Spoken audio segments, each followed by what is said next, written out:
Howdy, howdy, howdy, and thank you for joining me tonight on this wonderful Sunday evening. I hope everyone has had a good day and ready to get into some good anti-Scientology talk tonight. Tonight we have a fresh guest that hasn't been on before, and I've been really wanting to find a way to get him on here, and finally we found a good topic to start hitting on things and get him and start learning about who this person is, what they're doing. Has a great channel, and I'm going to go ahead and show you the channel and give you the link to his channel right now. Give me 1 second because I'm not always the fastest on things, but this is his channel. His channel is the WindyCityThetanWatch. He does a lot of great content. He was just out today doing live protesting against Scientology in the city of Chicago. Just, you see him in a lot of the chats. Really good person. He's got the right ethics behind him. He's got the right things going. He has the right reasons for why he's wanting to do it. So let's see who all we got in here tonight. We got some weirdo stalker named Clearwater Chad, who's always in my chat causing problems. Theedy Weedy. Let's see. Theedy Weedy wants to know any reason why protesters don't carry signs, pass out flyers, informing the public about the cult of Scientology and how it has killed people, caused financial ruin, and destroyed families. That's not true. There are quite a few of them, and pretty much all of the protesters carry flyers, or they carry posters with them. They have flyers to pass out. You have folks like Dusty Soda Dispenser just got a whole new batch of handouts that he's giving out to folks. So it is out there. You just may not see it. I know that with over 200 channels that are going right now, it can be kind of hard to keep track with all of them. Everybody say howdy to Mona Englert. Nance Drew is in here. Selena is in the house. One of my great mods, Mischief Managed, is here. Let's see. Scooter Mom is in the house. Our good friend from down under. G'day. How are we doing, T? Thank you for being here. We're going to have to get T back on pretty soon here. T is actually... she started a GoFundMe page. She's wanting to get the DSR treatment. So I want to talk to T about that and talk to her about, how things are going with that. And if you're interested, go to my community page. I have a post there. As a matter of fact, it's the last one that I did. And I've been holding off particularly because I want to keep that one fresh in circulation so everybody sees it. And T could really use your help. So make sure you get out there and show some love and support for someone who is doing some great stuff down in Australia. Lisa Robinson is in here. Another one of my great mods. Gary Mackey's in the house. He's at work, but he's still keeping a track on things. Mona Englert is one half of the twinsies that come on this channel. And well, I'm sure we're going to see the other half on there. Mischief Managed. Let's make sure who we got here. Y'all talk too much. My goodness. Look at all this. Bushfire Blonde is here. Welcome, Bushfire. Thank you for being back. All right. Looks like we're catching up. Anaphylaxis, another one of my great mods, is here tonight.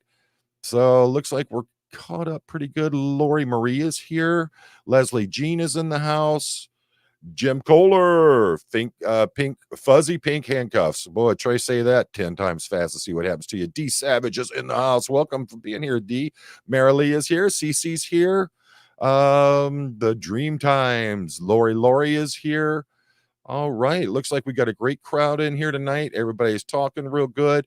And so I want to talk about, as I said, we have a really interesting guest on here. I've been trying to find a reason to get him on here.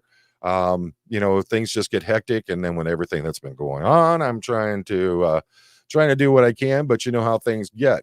And he did some really incredible protesting in Chicago, actually yesterday and today, and he had some very interesting run-ins with both the members of the Chicago Scientology and with the Chicago police. So let's take a little bit here, get to meet him, get to know him, find out what's going on and what we can expect out of our guest tonight, WindyCityThetanWatch. How we doing, Paul? Howdy, everybody. Thanks for having me in. Thanks for having me, John. Really appreciate that. Thanks for the thank platform. you for being here. Thanks for the conversation. Oh, yeah.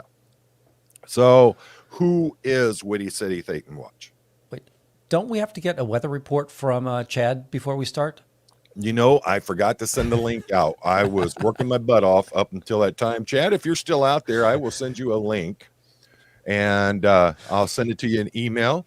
You can jump in and you can give us the weather report. I'm glad you brought that up because normally I have that.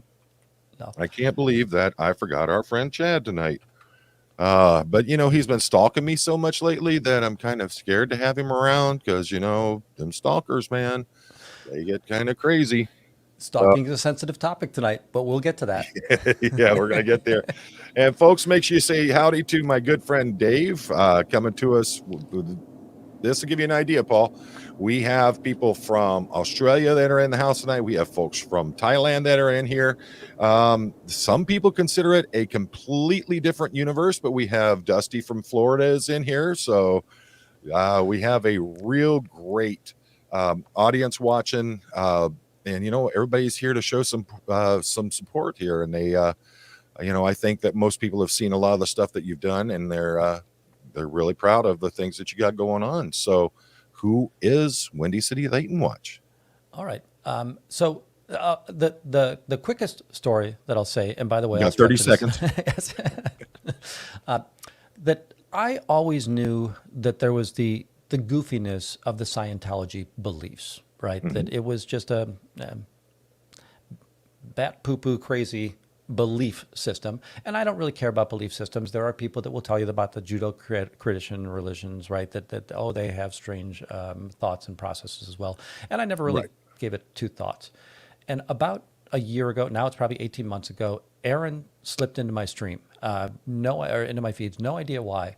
But you started hearing these stories about former Scientologists and the abuses that they went through.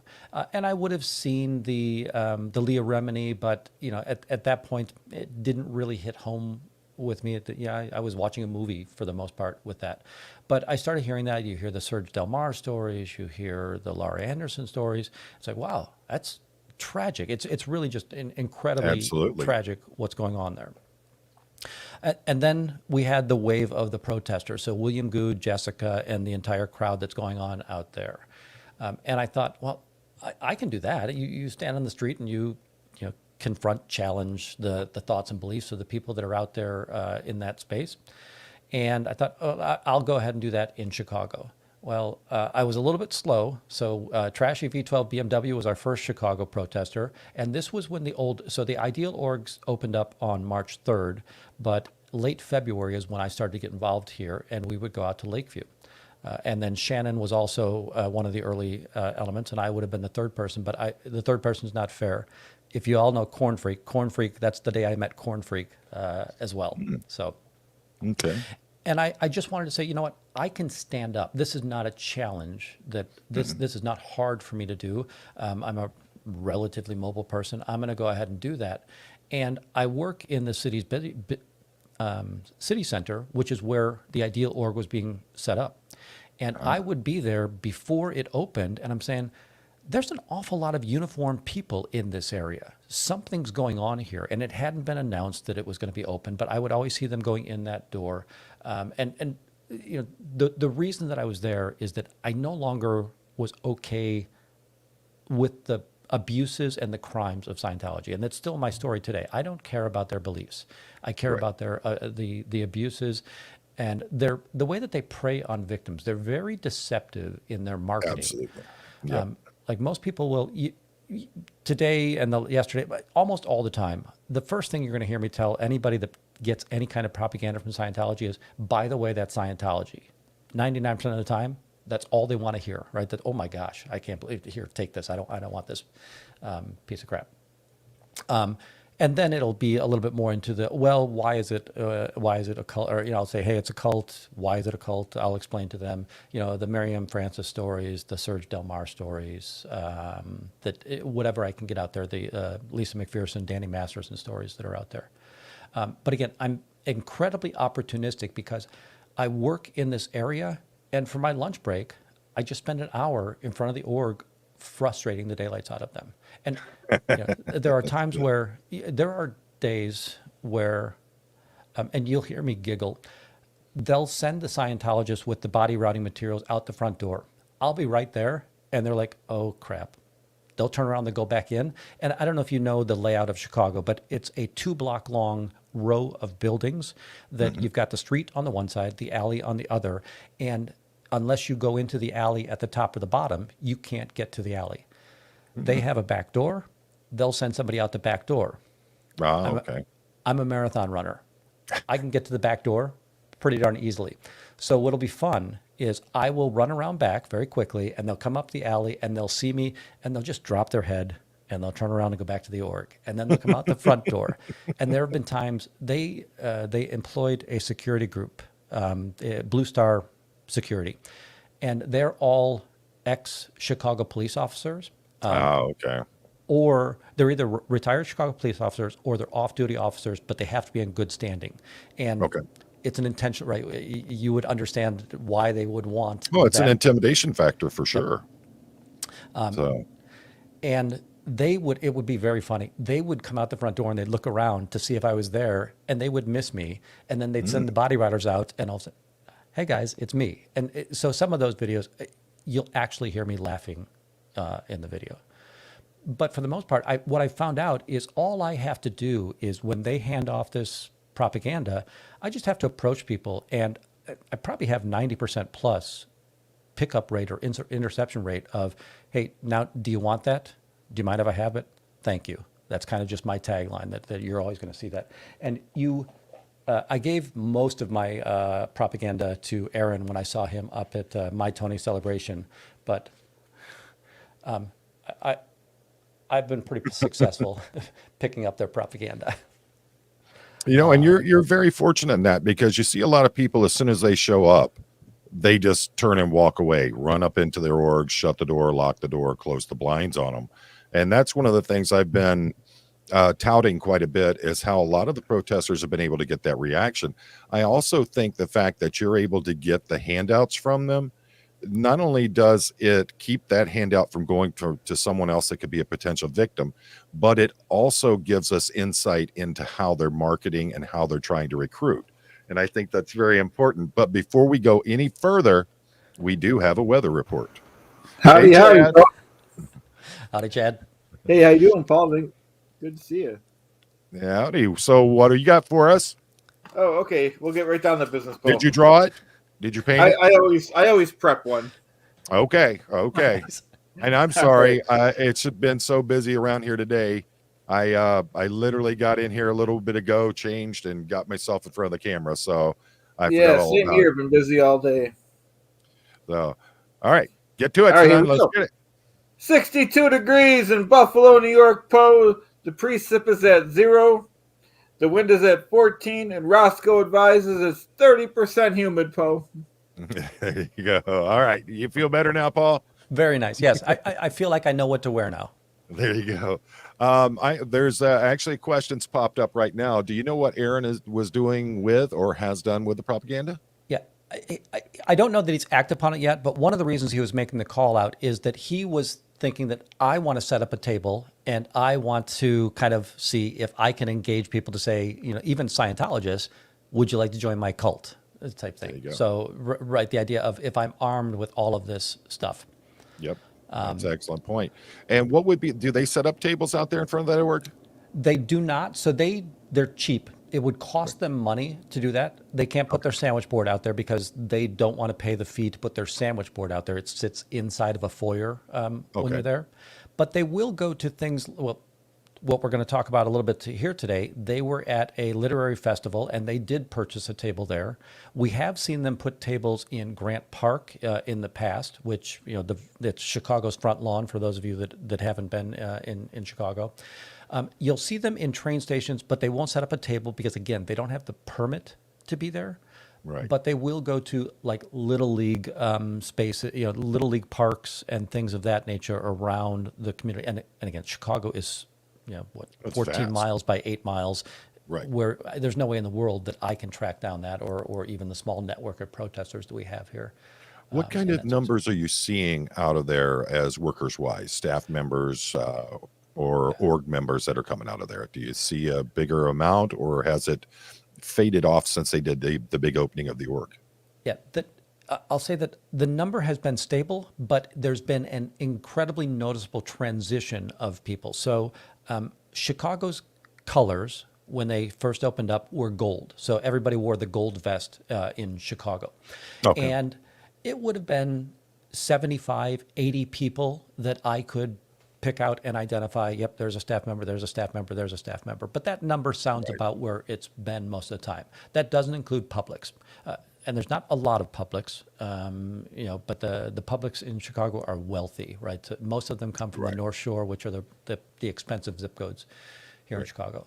Well, I'll give you an idea. Here in Battle Creek, Bobby Joe Kellogg was telling me that a couple from Detroit gave $5.5 million for the new Ideal Org in Battle Creek, if we'll ever see that get built. So I know exactly what you're talking about. Yeah, there's an unholy alliance between, there's a gentleman, Joe Cicala. He's a lawyer. He is the one that he's called a civilization builder in Scientology. He's the one charged with raising the funds. He's supposed to be the chief fundraiser up at Battle Creek. Mm-hmm. Now, the interesting story with Chicago, he was a fundraiser here. His son is the executive director of Chicago. He's got three other children, two other sons and a daughter that are in Scientology. They just had the son and the daughter-in-law just had a wedding there in Chicago. I caught him out in the back alley trying to sneak in. He was pissed that I recognized him, so it was nice. He also used to be Chicago's original donor back in 2005. The first fundraiser was a gentleman, Randy Kretschmar, and he's a lawyer that rants against psychiatric help. So he tries to help people avoid 5150 and the idea that you shouldn't have to go through a psychiatric care. So they're a traditional Scientology, anti-psychology lawyer. And they raised a lot of money. Well, they were law partners. Yep, Dream Exchange. So he's the CEO of Dream Exchange. It's considered the world's largest minority stock exchange, but he's not a minority. His partner that he brought in brings the minority side of that organization. He's also, I think that we saw Nance Drew in here. Right? We know there's some legal elements that are going on in regards to that. He's a lawyer, has no standing in the court, but he is a well-known lawyer and he's got clout. Anytime that we're in court, he's up in the ear of the state's attorney saying, hey, these people are protesting our church all of the time. We need to get a TRO. We need to be able to get these people away from it. And he's no better a person than I am. I have as much standing in that court as he does at that point in time. But he has friends, right? Sorry, I know we got off on a trail there. That's all right. It's very interesting though, because it helps to give perspective to what is going on there and what kind of funding is going to it, what kind of staffing they have, the connections between the big public whales and the people who are in charge of the org. Those things are very important, and it all shows that there is there's a common thread through a lot of this. You see the big public whales, their children end up being in charge of orgs or being very high up within the staffing for the orgs, or you see some folks like the young guy who does all the skateboarding stuff and running the I believe it's the San Francisco area. So it's important, because if we don't know these kinds of links, that's why having someone like Mona Fat Grammy with the kind of research that she does, and as you saw, she actually when you were talking about Dream Exchange, she right away she knew it's privately traded on the NASDAQ. So she knows a lot of these things, and having you or her or someone else who can explain these to us who aren't able to get in there and dig into the deep surroundings of these, it's very important we know that. Yeah. So tell me what now, are you doing your own handouts yourself, or have you been bigger? So, and I'll put these up real quick. So I have a business card, and I don't know if people watch Tori Magoo 44, and if you don't, watch Tori Magoo 44. Yeah. She's an icon, and the idea. If you look at this, the front of the card is basically her Xenu card, right? And it's got Xenu.net on it, and it's got all of that information. Ask this, I asked it. I hand this off, and hey, ask about Scientology. Now, the other side of this is a scan code to my website, which has a bunch of blog posts on it.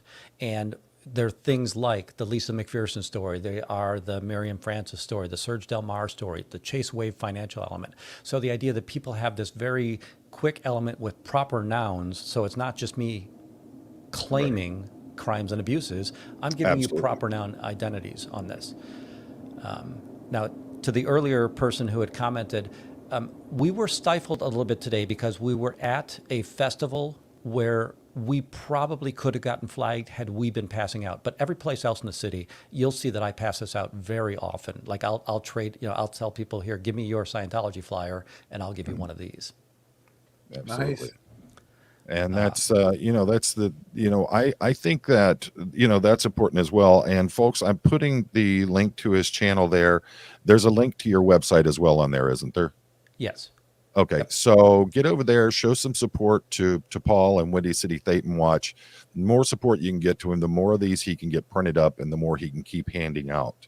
Yeah. One of the big things I say to a lot of people is every person that doesn't get a personality test, they don't get their first time getting audited, they receive the information that Paul's putting out or other protesters are putting out that turn people away from Scientology. Every single person is a victory in the war against Scientology. So make sure you're getting over there and you're showing some support to Paul and the things that he's doing. Yep. So Fuzzy Pink put up the QR code. She's got the link over there. And I think that, I don't know if they show up on both channels or not, but that's why I'm putting it on mine, because it'll show up on your channel, but it won't necessarily show up in mine. So Gotcha. Fuzzy, I am going to try to copy as you go and copy and paste what you're putting on there, but just want to let you know that I don't know if it's actually showing up in my chat as well. So or by Chad, he locks his down. He doesn't want anybody but Chris Shelton and Stuttering John. Have you seen his videos where he was doing the watches baloney mold? Yes. Oh my gosh. I'm a big fan of that. And I imagine he's curled up crying on his couch every time one of your episodes comes out. Well, originally I was only going to do a few videos, but he was so negative about my videos. I did over 100 videos. That's, again, I'm going to go back to Tori Magoo, and if anybody wants to stop me from Tori Magoo, them's fighting words. But hers, that she was always taught, stand up to the bully. And the idea that if you pay them no attention, they'll starve, right? And that's really the best. If you keep on giving me attention, you're asking me to keep on prodding you. Yeah, that's true. That's what happened, yeah. There's two ways to handle a bully. You either ignore them, like you said, and they're not getting the attention that they want, or you stand up to them and show them that they aren't as powerful as they think they are. And, either way can work just as good. Either way can work just as bad. But the fact is unless you try something, it's going to continue the way it does. So, that I can't, I think the content he's been putting out is absolutely hilarious. And, when I'm getting people like, Aaron and Nora and other people coming on and they're like, oh my gosh, did you see Chad's latest video? Or even Jamie Mustard and Daniel Mustard both talking about it. That tells me he's getting some notice on what he's doing. So if he wasn't such a jerk to begin with, everybody would love him that much more. So true. So let me see the picture of Xenu on the back of your cards. So let's see if we've got that. There we go. Yeah. Nice. Let's see, who was it? Somebody in chat there was saying, it was Adam Wood was saying he loves the pic of Xenu on the back of your cards there. So I was like, let's get that up there so everybody can see it. So and they're very powerful. Sorry about that. Oh, that's all right. And here we got Peter Anderson wants to know if your literature is available for others to download and put out there as well. Yes. What I've asked is that if you email me, I will give you a link to the Canva page that'll do this, and that way you can put your channel. I would love if you would go and hand out people and send them to my channel, but it allows you to edit it and put your channel in there instead. So if you email me, and it's, again, just my channel name at gmail.com, I'll give you access to the Canva file that puts that in there. And you can put other stories in there. Now, the thing that I like about that scan code is the idea that I can update that in real time. I can put more stories up there. I can edit existing stories. So I think it's more powerful than me just putting a URL out there in regards to what's going on. So. And I think that's a great tool that we have. And like I was discussing the other night, one of the things that's leading to Scientology losing this fight is the fact that they're not able to keep up with social media and with the internet presence. And that's something that I think is very important, that a lot of people just aren't realizing, is that, everyone, I've been saying it for a long time, this is a marathon, not a sprint. And we just have to keep plugging at it. And you're one of those folks who's plugging at it day in and day out. You're doing it out there in Chicago. So tell me about the festival you visited this weekend. Yep, no problem. And I know I'm blurry. I keep on trying to. It's all right. It'll come back. Okay. So every year, and it's a great festival, in the Chicago Scientology Ideal Org is in a section of the South Loop called Printers Row. Historically, this is where all I think that's the right size, or somewhere around. It's basically a traditional business card. That this used to be where all of the manufacturing of, like, the phone books, the newspaper, they all came out of this neighborhood. There was never residential in this neighborhood. 20 years ago, this would have been a dangerous neighborhood to be in. What we got there. So it's Printers Row. It is historically, yeah. So you've got those train tracks. Oh yeah, that white square there is basically what we're seeing. How far is that from what is, I believe it's called the Miracle Mile? Yeah, so the Mag Mile, if you go over to the park, the green on the park, and then up near the top, you were almost on the Art Institute. Right, the there's Mag the art. Mile, and then the Mag Mile, I would say, is really north of the river. So you'll see the river cut through there. Okay. And then that's Oh, there it is, the Magnificent Mile. Yep, the Rolex stores and all of those stores. Oh yeah, we shop there every day. Yes.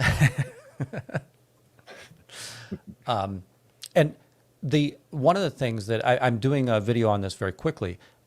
I think we might have mentioned, but right next door to the Ideal Org is Columbia College's largest residence hall, and it's about 1,000 students that are in there.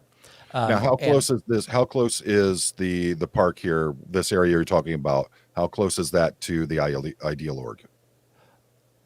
So in that white space that you're looking at, the Ideal Org is where that subway is. So that subway that you're seeing there, right over here. Yeah. So they're on the boundary. They're on 650 Clark Street, 650 South Clark Street, and you're at about 500 South Clark Street right now. Okay. So right across the street from First Draft is Scientology. And then you see Dwight Lofts. You see Dwight Lofts on there. That is the college dormitories. Okay. So they're right next door. Yeah. If you look here, you want to go to that side. So the red brick building is Scientology. Here. The red brick building is Scientology, and you're seeing them pre-opening. So they've got all the garbage bags out there. Okay. And then Columbia is not only that metal and glass building there, but everything above the first floor of the brick structure is also Columbia College. Wow. So, and just last year, Columbia College instituted only freshmen can be in there. So I don't get that residual effect. I need to keep on re-educating every single year with the people that are in there. And you're also talking about the most vulnerable of people that are going into college at that point. Yeah. One of the first videos. So, they opened on March 3rd. On March 11th, I approached the organization in the evening. There were about 10 young college-age people out on the street, and the staff members were welcoming them. They went inside. When I approached, they all went inside. They hurried to get everybody inside. Chadwick Burke, and Chadwick Burke is the Chadwick of boobology fame. He came out and he tried to lure me away, saying, "Hey, you want an interview with a Scientologist?" And he thought I was going to walk down the street. And I walked down like 2 door fronts with him, and I realized, okay, you're not doing that. Well, just as I came back, 3 of the young people that we'd seen, they came out the front door of Scientology with their manuals in hand, walked straight into Columbia College, buzzed themselves in, so they're students, and they now, all that propaganda is being set forth inside of Scientology. Or I'm sorry, inside of Columbia College. Right. It was the most, I will say that my heart sank that night. I'm like, oh my God, what did I just see? Right. It's there are 4 other. Can you go back to that map for just a moment? Yep. Let me get back on that real quick. I apologize for the. By the way, I love Chicago, and I will tell. If you want to know anything about this city, I'm more than happy to tell you. And Granny T, if you're not understanding, this is what we're doing is we're showing context to what's going on here. Yeah. So, So they're on Clark Street. One major street over is South Dearborn Street. That's the street that the fair was on. So this, Okay. it's right there, right? That they're, 3 times today, I walked over to the org to get their blinds closed. So every once in a while, whenever I wanted to take a break, I just walked back over to the org, shine my camera in, and they closed that. That's awesome, isn't it? Yep. So was the fair in the Printers Row Park, or where was it in It was the connection? entire 2 blocks of, so it went from 3 blocks up. If you go even wider out, so from Ida B. Wells, so that's 1 block, and then there's 2 blocks that are involved in from Harrison to Polk. That's really 2 blocks. There's just no intersecting block.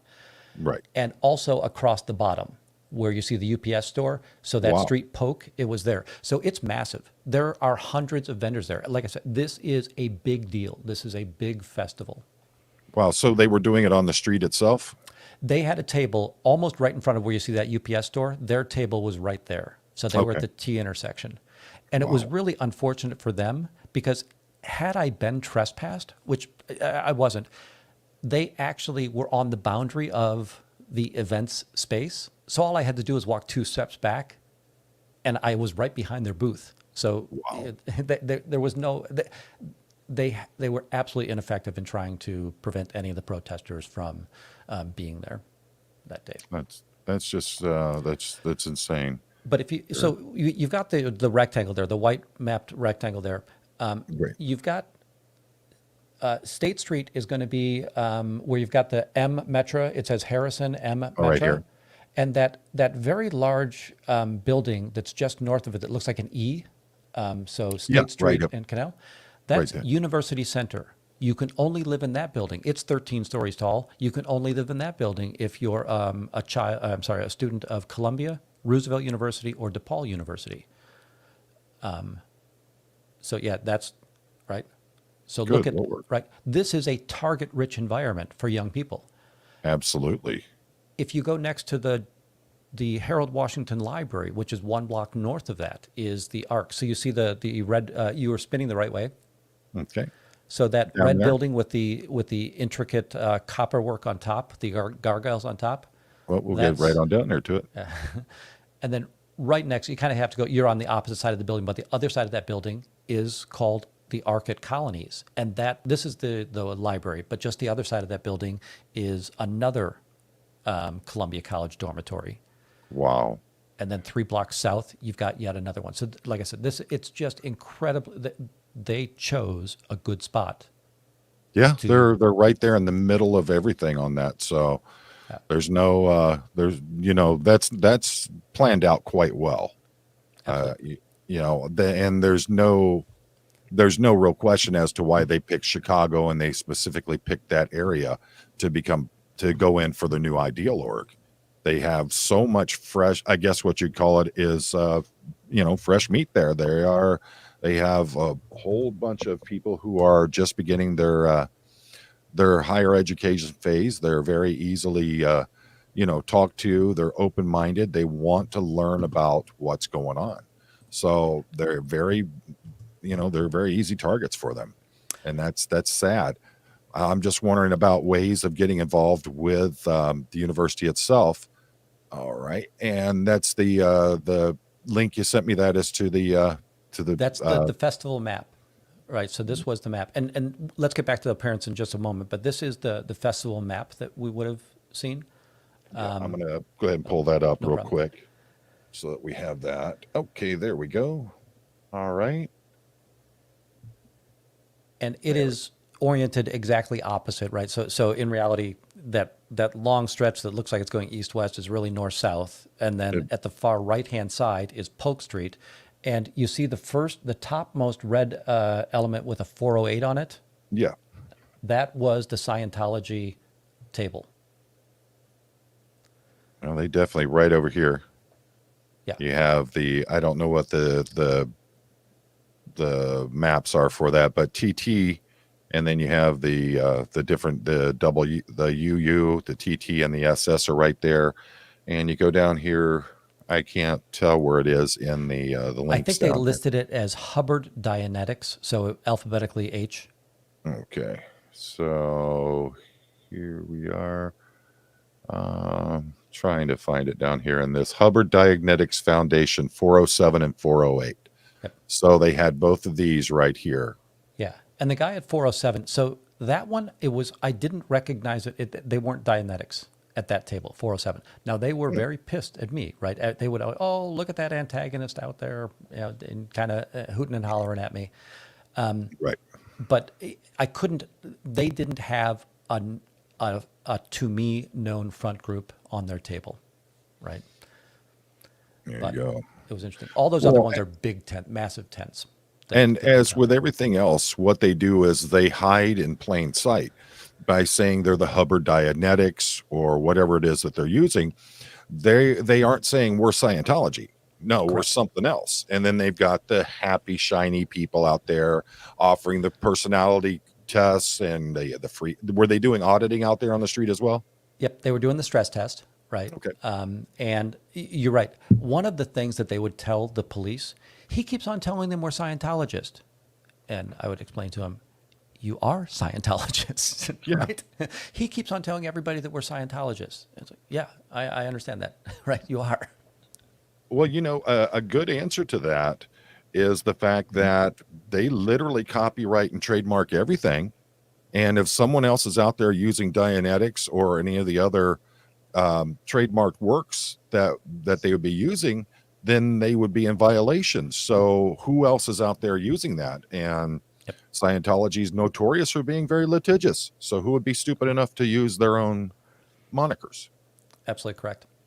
So when did you find out that they were going to be there at the festival?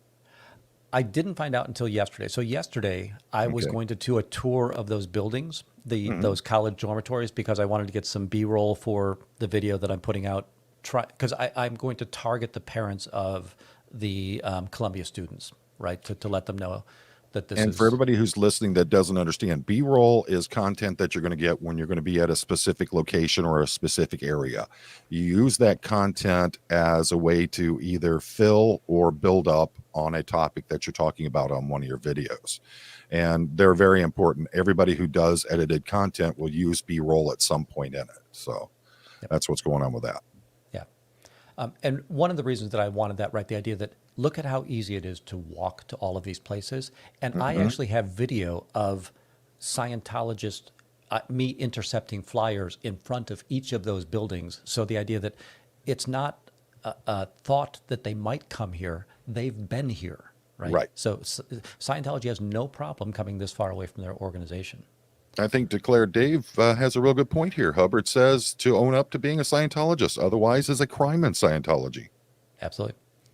Now you got a great point. Next time they do something like that, go, oh, so are you saying you're not Scientology committing a crime against Scientology? Aren't you out ethics on that? And something else I want to say, and I wanted to make this very clear, that when Mona Fat Grammy and I were talking about some of the OSA files that she's been going through, one of the things that was very clear in that was when you have protesters going against an org or some kind of exhibit that they're doing, you are actually taking their stats down by doing that. So that's another win for you right there, just by being out there doing those things. Yeah. So today, both days, I would give them the wall of fire, right? So for those of you who don't know, the Xenu story, I would tell them that, and I very facetiously always say, I apologize if I gave you pneumonia, and then I tell everybody around them, don't worry, they can't really get pneumonia, but they think they can get pneumonia. So that's the really fun part of this trick, right? But the clear cognition, the idea of somebody will sit down in that chair, and you saw that the tents that there was the TT next to it. Well, that was a book vendor as well, and people would line up at that book vendor, and somebody would sit down to do the cans, and I would say, isn't it strange that Danny Masterson is a member in good standing of Scientology? And by the way, nobody knows it's Scientology at this point, because for 5 minutes is when I'll say that. Right. And he's in prison for 30 years to life. I know that's not actually what it is, but I'll say for layman's terms, 30 years to life, it gets the message across on that process. And then you would see people immediately stand up and back away. It was like, whoa. Oh, there you go. What the hell is this? Yeah, they're, I mean, the mere association with someone like Danny Masterson and the fact that he's still in good standing with them, that's a nice little black eye for him there. That's for sure. Absolutely. How about we pull up some of the video from your live and you point out to us, where it is and how big their setup actually is. How about that? That'll work. So here we go. You go ahead. You're controlling it from your end. I'm going to turn the sound off from that. Okay. And you can go ahead and show us, the different points there of how big their setup is, how many people they've got staffing it. And it looks like they had a really good crowd out there for this event. Oh, yes, there was a lot of people there. I will tell you that their table today, we saw them sell 2 books in a from 10 to 6 in My an goodness. 8-hour period. So they were not happy with us. You might understand why they would go to the police crying. At this point in time, we're seeing the 2 people in black are staff members. The person in red is a public. I actually found out at the event, he's, unfortunately, he's a widower. He recently lost his wife. He's a dentist, but he is a Scientologist, right? So there's the, hey, I feel poorly for you and all, but you're there. You can see the long table here. The vast majority of those books are Scientology. The thinner magazines that are a little bit closer to us are things like The Marriage, The Way to Work, The Way to Happiness, those smaller pamphlets that they would have out there. And then the red table is going to be the Dianetics element. At times, there would be as many as 8 or 10 people trying to staff this. This morning, there was a fun little trick. You see that he's got the black coat on right now. They typically have their red T-shirt on that says Dianetics.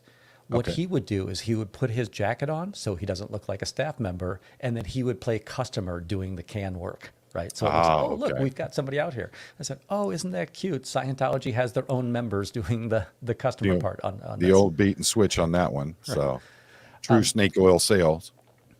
I think that what I'm going to try and show you here is this is going to be, so they had private security there for the event, and private security is going to try and come up and tell me that I can't be here. Okay, let me turn the sound on. Okay. If you ever see them leaving the org, I would love if you could email me because I want.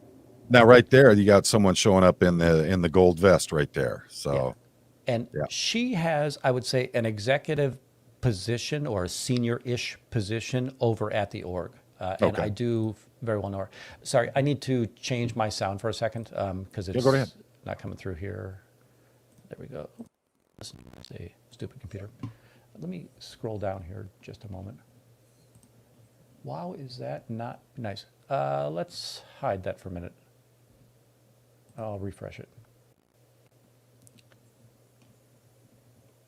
Sorry that I'm fumbling so much on you. That's all right. That was not. That's all part of live streaming. Yep. These things happen. So. All right. Let me get back to yesterday. Okay. And here we're going to see the first contact with private security. Okay. So you see the 2 gentlemen in the high vis, right? Yep. Or gentleman and a lady. Is the sound on your end? Yeah. You're muted. You know what? Thank you. The police. And you explain to me how you want to prevent free speech at a literary event. They say that you are harassing. Who am I harassing? No. Has anybody been harassed by me? 0 people raised their hand. They're not gonna do that. They're not kids. At Plus, what they're point- private security. What can they do? Correct. Oh, don't be in public. He doesn't want to be on camera. I see them. Oh, if you only understood the First Amendment and there is no expectation of privacy in public. So this goes on for a little bit. They're not going to get any satisfaction with me. The next thing. I love the going to the microphone there as if that's going to do something to you. Yes. Now, they are going to call one of their more senior officers over. Now, this guy gets aggressive with me quite a bit today. Sorry that I... Oh, that's all right. Their permit says it's a public. These 2 are just I'm trying to explain to the office that the permit, they went and got the permit, and the I am permit part of says the it's public. public. I gave you an opportunity to talk to me. You didn't want to talk to me, and you're trying to record me. So get away from me. I'm asking you nicely. Are you saying in Getting away public from me. you don't Yes. want me to be near you? I asked you to get away. You from should me. egress then. I don't think he understands how masks That's nice. work. I heard you ask Yeah. me. I heard you ask me. You're having a private conversation in public. Go tell the police how you had an expectation of privacy in public. All right, I will. Now go. So this guy, throughout the 2 Oh, days, I love that. yes, sorry, very shortly after this, you're going to see me kind of waggle my finger at him and said, "You're dismissed too, young man." Yeah, he's got no authority. Everything that he has is, and you see the younger guy sitting there looking at him like, "Ooh, that's impressive," and he has no idea that there's literally nothing they can do. Right. If he puts his hands on you, he's assaulting you. They cannot do anything to you. Yeah. So And I don't. Again, I'm going to tell you. It was 3 hours yesterday. Yesterday. At one point, he tries to. He moves towards me and gives me the indication that he's going to touch my arm because he wants me to walk up onto the sidewalk so that we can have a conversation out of public display. And I immediately say, "You're not going to touch me, are you?" He says, "I didn't touch you." And I said, "I didn't say you did touch me." I said, "You're not going to touch me." He Yeah. goes, "Don't make things up." And I said, "I didn't make things up. I'm just telling you, don't touch me. yeah, You will be in a violation of the law." See, this is the kind of tactics that you'll see, especially from private security, where they're going to try this bullying, and if that's not working, then they're going to try, well, we'll just get you over here out of the public. Let's not be in everybody's way. That kind of stuff. They have no authority. All right. It's one thing if you're in a mall or you're in a shopping store or something like that, and they tell you got to go, you got to go. And in some states, they can actually perform like a citizen's arrest on you. Yep. But here you are in public and you are exercising a constitutional right. He can't do anything to you. Yep. So His first question to me on the day was, "Do you have a permit for your camera?" I just said, do you have a permit to speak to me? Why? What makes you think that I need a permit? And then a little while later, somebody actually walks by with a nice camera rig. So I noticed you didn't ask him about his permit on Yeah. there. Now, do we know who this security company was actually working for? It is. It's so this the same, I guess, contractor. So it's Universal Services. Is they were both security as well as I'll say the cleanup crew. So the people that would man the garbage cans and come around and do that. So they had two different types of people, but it was Universal Services was the corporate name of the private corporate name of the security team and the garbage team. I don't know how to say that, not sounding demeaning. Well, yeah, they're the sanitation and the security. So yeah, there's a lot of companies that do that. They'll do multitasking in the services that they provide. So that's not unusual at all. But what is funny here is like I said, the simple fact that this security officer thinks that he has some kind of authority, and he knows he doesn't have any real authority. What he's doing is he's trying to bully you into doing what he wants. Yeah. So. He didn't get any size. By the way, he's a gun holder, so he might be an ex-Chicago or just what a private citizen could also, right? Yeah, many security guards have the ability to, but he does have a gun on display on his Well, he's hip. giving himself a nice set of elf ears with that mask that he's wearing improperly. So Yeah. Again, he's rather aggressive. You know, he wanted to have this private conversation, and I said, in public, you thought that. So I've told him, I said, show me the permit. If you can show me the permit, I'll leave. Okay. And the organizer went and got the permit, and he comes back with the permit. And I think that I'm going to give you a good shot. He was of asked to go get the permit. He's So got the permit. ponytail Let's is see if we can get a the picture of the permit. organization, the organizer. At least I get a And number. you can see Maybe I that they've get a got permit the number. permit here. Right. And the organizer says to him, "Yeah, we can't do anything. Yeah, So I have not stopped anybody until he from does moving. something wrong, we I can't have do not anything to him." challenged anybody's ability to move about in this area. I think Sunglasses is the owner of this Move along. event. So this was, again, that they went to try to get satisfaction. They found nothing in the permit that could do anything about it. And at this point, we've just got private security. By the whole day, only two people closed in on privacy spaces, right? If that makes sense, right? The idea that they would close ranks on me. The very tall organizer, he closed ranks on me, and he said, "You're putting your camera in people's faces." And I said, "Do you mean I'm doing what you just did to me?" And he goes, "Well, There you go. you don't like it, do you?" And I said, "That's not the point. I haven't done this. You did do this. Do you understand the difference between these two things?" Plus, does he understand the civil liability he's placing himself in Right. doing something like that? Now, he didn't touch, but basically the way it's explained to me that if you invade somebody's personal space like that, they have the ability to defend themselves, right? Well, every state's going to have a different law on it, but what I'm thinking about is whether or not whether it's an invasion of your personal space and you have a right to defend yourself. It's the simple fact of he and that security team are now harassing you while you are constitutionally correct in what you are doing. And I think that that's something that needs to be addressed as well. Universal services need to be put on notice for the simple fact of they're hiring people that are trying to violate people's personal rights. So that's a very, very big point there. And these companies, when they start realizing, oh, this could show up with a lot of people watching this or a lot of people seeing this on social media, it's interesting how they backtrack on things very quickly. So, and the event organizer, I wonder how he would feel if he knew that it was being put out there that they're attempting to violate constitutional rights of people. Yeah, I mean, I told him that what several this event times. was about. I told him several times that you're at a literary festival and you're trying to chill my First Amendment right to be out here. I have every right to be out here.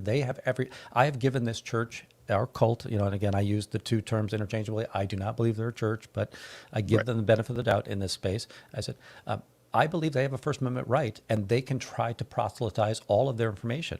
I have a First Amendment right to also challenge that information in a public square, right? Well, I mean, in all honesty, if you were out there with anti-Christian documentation or paperwork, would they be doing the same thing to you then? So that's, those are very clear points. If you were doing it against some other organization that is not publicly, if you were out there anti-World War II German people out there with big signs saying down with them, down with the fascists and all that, would they be coming up to you and saying, you can't do that here? So it all falls into the same categories. They're just trying to mince words on what they're doing. It all comes down to the point of they're trying to violate your constitutional rights. Absolutely correct. And by the way, I did tell him that this morning, I told him that, by the way, after this event's over, because again, I'm concentrating on Scientology today. I don't care about these, but I am going to lodge a protest against the owners of this because I have told you that you are hosting a human trafficking cult. You have the information and you have still chosen to take their side against my freedom of expression, which is a constitutional right that I have to be here and to explain this. And it will, this is more of a court of public opinion problem that I want to place upon their doorstep. Well, I wonder how it would look if it showed up on, say a very large site or on a news outlet, what do they call it? The Lit Fest? Yep. Lit Fest. Printers Row Lit Fest, supporting organization known to be associated with those who commit SA and crimes against children and human trafficking. Wonder how they would feel about that. I agree. Now, the one thing that I want to say is that I love this festival. I don't really want to do any harm to this festival, but I do want them to rethink, right, the idea of who are they accepting in to this, to be a vendor in this space. I think it also comes down to a matter of, with a lot of these large organizations, what I've seen is it's not so much about the quality of the booths that they have, it's about how much money they can make off of those booths. Correct. So, and I'm not saying that's what they've done here, but I've personally seen it in other festivals and events like this. Having both been someone who's done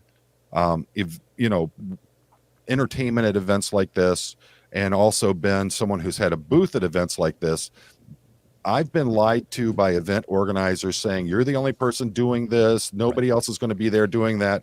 You set up and you pay them all this money to be in there, and then right across from you is someone doing the exact same thing you're doing.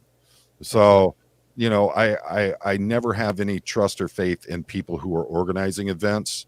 I just try to keep myself to my own standards and try to keep, you know, if I'm there to make money, I try to make money as best as I can and try to have the best product, but I don't trust the organizers. I've been lied to too many times. Yeah, agreed. So, One of all the things right. I do So, want, there's one police interaction. We're going to have, two more police interactions here. And again, I think today that's important. What I want everybody to know is that I was really frustrating the daylights out of Scientology. They would have somebody sit down. I would just say Scientology, and they would stand up, or I would start reciting the Lisa McPherson story, you know, the Serge Del Mar story, and people would get up, and you could tell they were very upset, and they would go and talk to the police all the time. And yeah, someday we'll come back and talk to that. But what I really want to know is, like, how am I doing on police interaction? So I'd like to kind of stay on focus on that. well, I want to see how the Chicago police, whether they passed or failed in the First Amendment auditing category. So that's going to be something. You have 2 different days of footage of it. So let's see how they did on each day. Excellent. Yep. So here's the first police interaction. So there's going to be a female police officer. The other one, they're not a church. They're a business. So she's walking They're towards selling me. Books. That's all they're doing is selling books and selling courses. What do you think they do that's positive? Yep. Yep. You want to talk to me? Just let you know, my camera is recording. I'm here, so is yours. No problem at all. So what's going on, sir? Absolutely nothing. The gentleman was asking me a question. He approached me. I was talking to him. Okay, I guess with the phone, you're getting people's faces. Show me. I've got a video of it. What is she I saying am here? not. I am not. Sorry, one second. She said, people have been telling me you've been putting your camera in people's faces. And I'm like, well, I'm pretty sure I have the right not to tell you anything, but show me any evidence.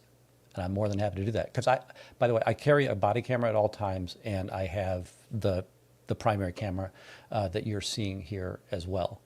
And let me tell you a couple of things here. Number one, they're not going to tell you who called or who made the complaint. That's generally not something that they're going to give out to you publicly. Secondly, if she had a reason to remove you, she would have done it or arrested you on spot. So at this point, it's what we call a fishing expedition, trying to get you to admit to something without considering you a suspect in it. Well, I was just having a conversation and Paul said, well, yeah, I might have put my camera in this guy's face. Okay, well, there you got it. You got enough that you need to trespass you so they can get you out of there and get you away from everyone. So I think you're handling it quite well in this situation. So, I think I might also have gotten to the am I being detained? So once that I realized she's fishing for information, I've said, listen, if you have evidence that I've done something, let me know. Let's let it, I guess, let it play. By the way, your sergeant, Makara, he tried, a bald guy. Makarsky is actually who I'm talking about. Makarsky. Sergeant Makarsky. He gave me the same rundown in front of the church, and then when the Scientologists came up to me with their phones in their face, he said, oh, that's no crime.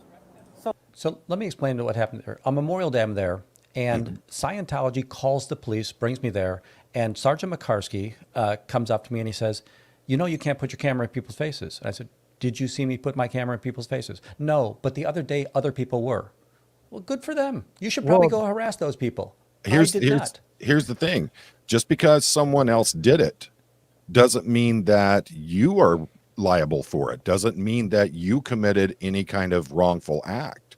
Yep. You know, you didn't, you haven't committed a crime. Why are you being held responsible for what others did?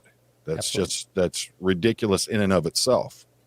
And so he finally lets me go. But I did, by the way, and there have been people in the protest community, which I love some of their lines. I did tell Makarsky, should I not eat yellow snow as well?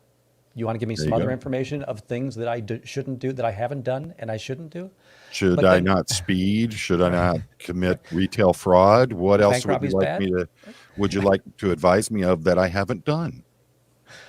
So absolutely. So then I tell her, so later that day on Memorial Day, their Scientologist got upset because I kept on intercepting their propaganda, and they came out and they took 3 steps forward towards me. I backed up and I said, please don't. I backed up again. I said, please don't. I backed up again. And I said, please don't.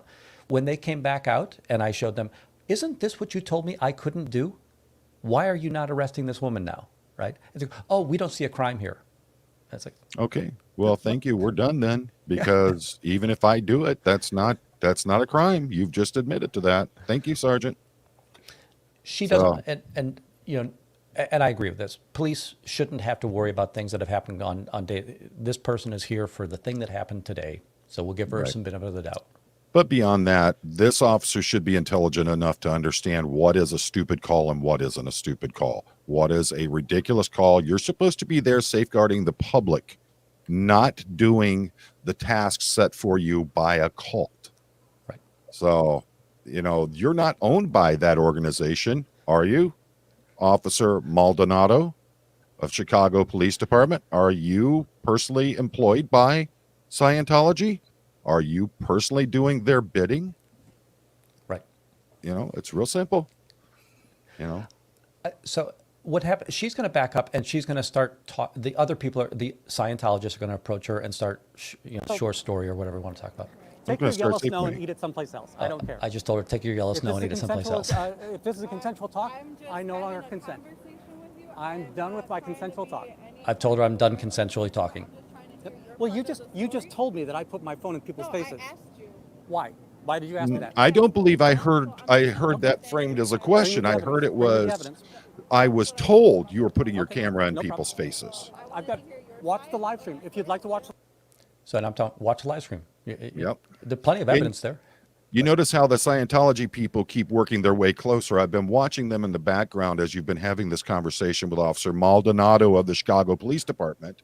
I've been watching how they've been slowly creeping closer and closer. The female right there in the black jacket was all the way down at the end of the other table when Officer Maldonado first came up, if I remember correctly.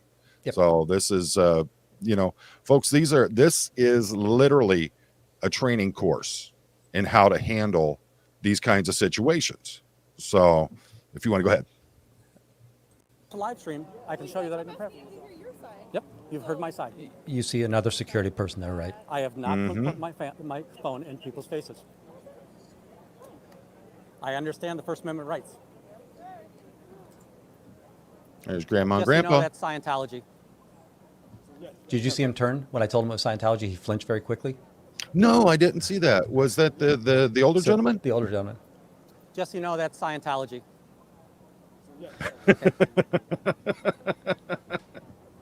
That's good. So you notice these two are walking up on the sidewalk. They're about to go. So the security person and this person, because this is the person that they're claiming is going to lodge the complaint. It's her on video, so who is you can listen to their initiating words this. or my video.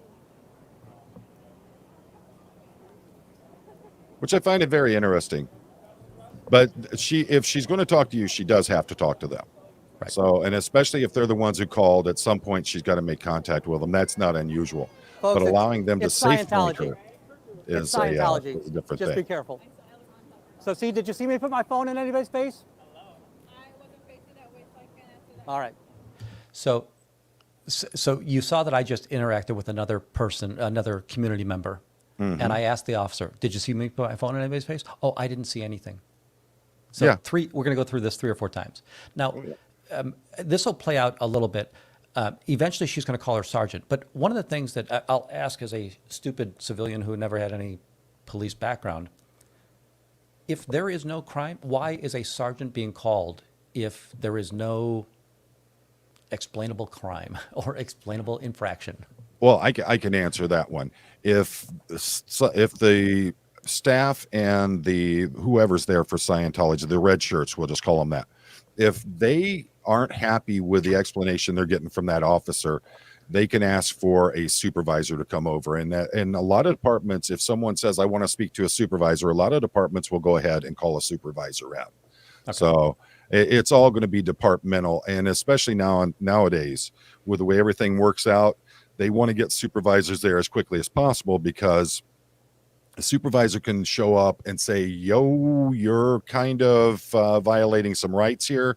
You could get us into a lot of trouble. So you need to back down with what you're doing, or you're doing things right. Keep what you're doing."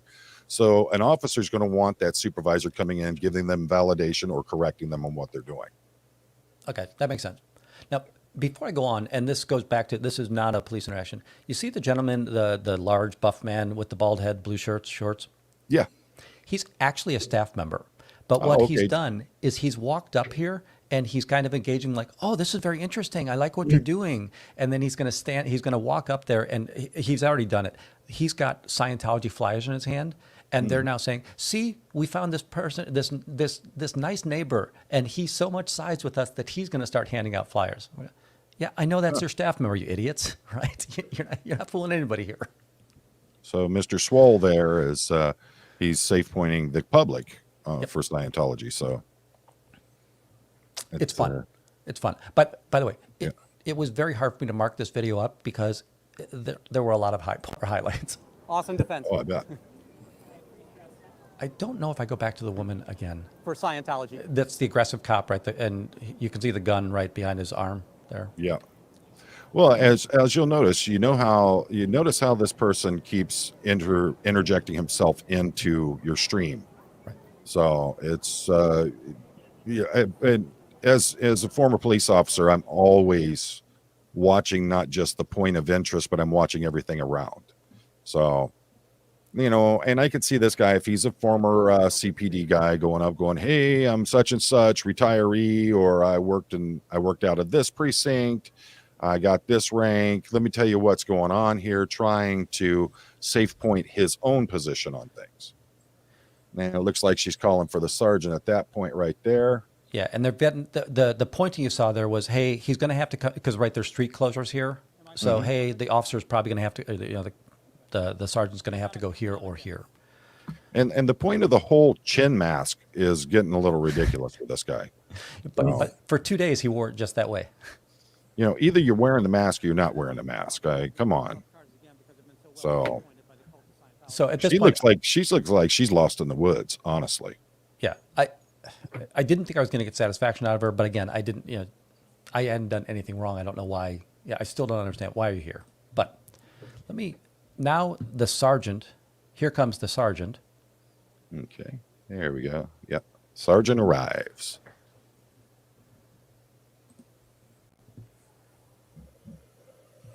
Yep, white shirt. He's got the permit. Yep.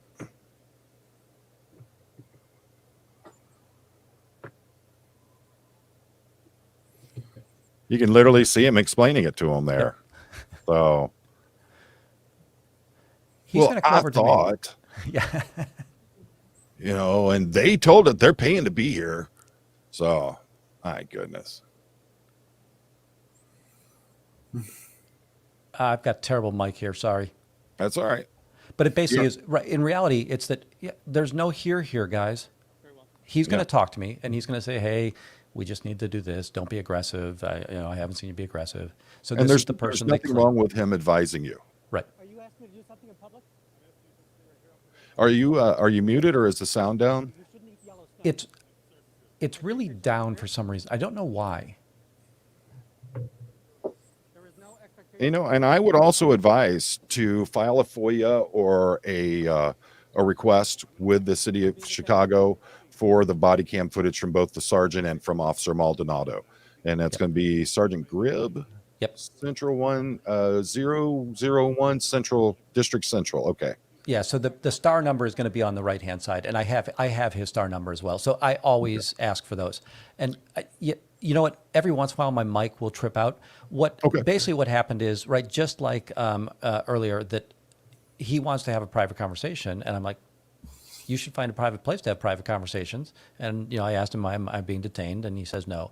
Eventually, he's been respectful to me, so I let him go and have a conversation with his officer and with the Scientology claimant, or whoever's bringing. Well, this I will claim give you a couple points on that. Is if they are doing actual investigation, they can demand privacy even if they're in a public place, because they are investigating, and if they allow another party to be involved with that can taint the ability of getting proper information from a complainant or a victim in something.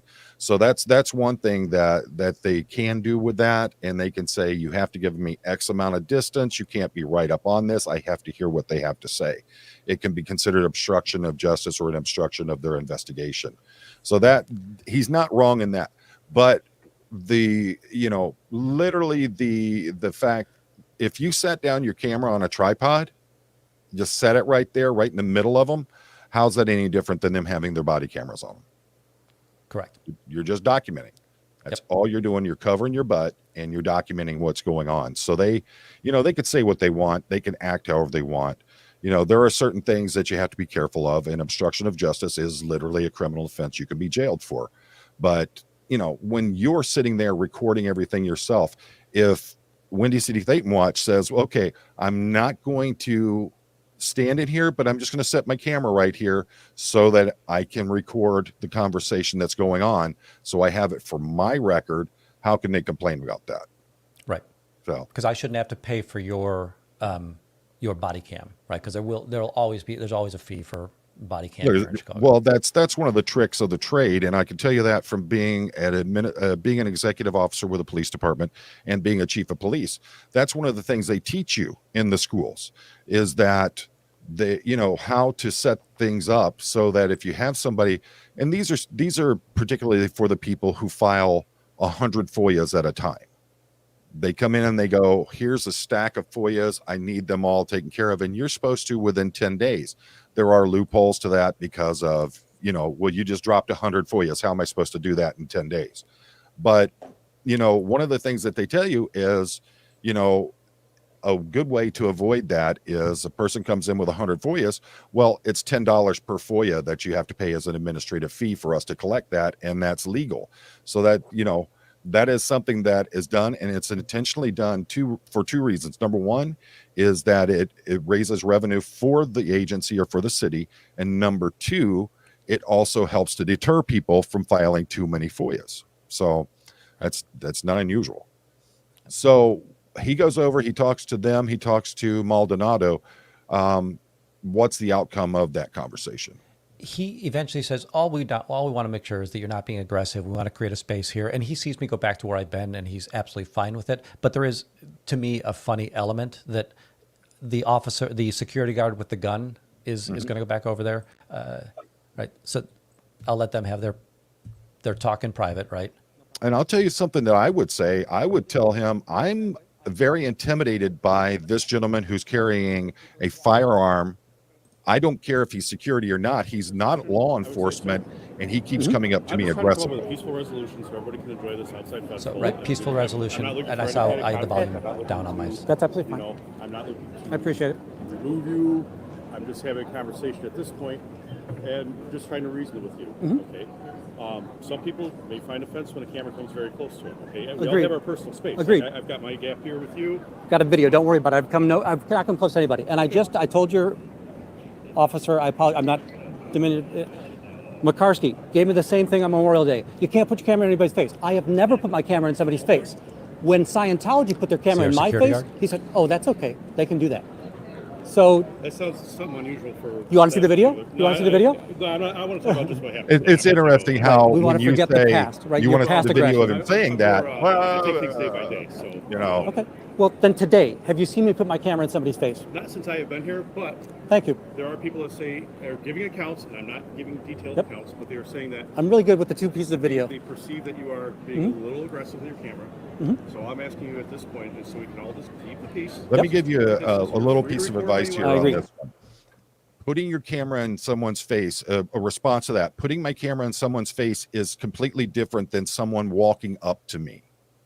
If they are walking up to me and I'm holding my camera static where it's at, I'm not putting it in their face. They're literally putting my face in their camera. Right. And that might be a good answer from that point. I do like that. And something I would think about is maybe like a shoulder mounted camera or something like that, to where they can't say you're putting it in their face. Good point. Yep. So these are all good things to, again, folks, this is literally like a protesting 101, First Amendment auditing 101 kind of session here. you're seeing someone who's doing it the proper way. You have two sets of cameras. You have your primary that you're live streaming from. You have your body camera, which is your secondary backup on it. The live streaming is putting it out there to the world. And, unless YouTube goes ahead and deletes it themselves, it's out there forever. And then number two, you are handling things properly with law enforcement who are being sent there, and they are being safe pointed by Scientology and by the security for the event. So, folks, please pay attention to this, because not knowing your rights, not knowing what they can and cannot do is how they're able to bully people into not auditing or protesting. So that's the other night I was talking about that in my live stream about winning against Scientology, is the fact that knowing your rights is one of the most effective tools you can have in your arsenal in protesting or First Amendment auditing. And thank you, Paul. I think that's awesome that you're able to show these things. So now we know this one pretty much worked out like that. They realized you're within your right and they can't really stop you from what you're doing. Right. Was day 2 different than day 1? Yes and no. Okay. So let me pull up the next morning. Let's see. That's not the next morning. This is the video that does the what happened in front of Scientology. So let's see. This is the early morning one. Anaphylaxis, can you even read your little pocket constitution? Can you Came out. even read? No, I'm joking. Saw me do that. So I'm approaching the org. this I'm guy? gonna have. Oh. I'm joking. Yeah. I really feel bad when I make my audience watch my face. So, by the way, you can see, I'll just show it here. We'll be paused. The woman, white over green, she is somebody who has raised her fist at me, and she's one of those people that approaches me when we're out in public. And she'll say, "Stop following me," and walk towards me when she says that. I love that. You're intimidating me. I'm afraid of you, but I'm going to walk up to you. I'm going to flip you off. I'll raise my fist to you. I'll spit on you, but you're intimidating me. Yeah.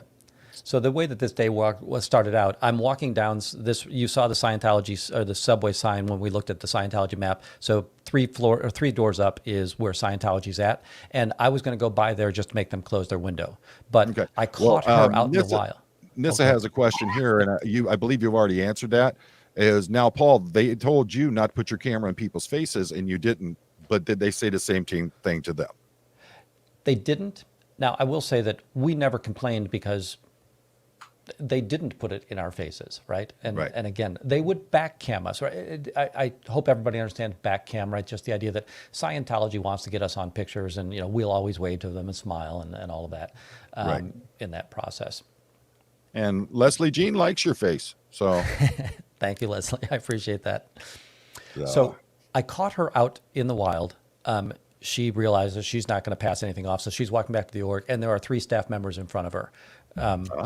We'll kind of zip through this. And now, are they in uniform or are they in public clothes as well? They are. So you'll see, you can see the vest. Oh, I see him, the 2 others in suits. Yesterday, one of the Scientology staffers came up to the booth in his street clothes, and he acted as though he was, "Oh my gosh, this looks amazing. I want to read that." And he picked up some flyers and started handing them out so that they could look like, wow, they can convert people that quickly into Scientology. He didn't realize that I've got so much film of him entering the org in his uniform. The Joey Swole wannabe. You know how it is.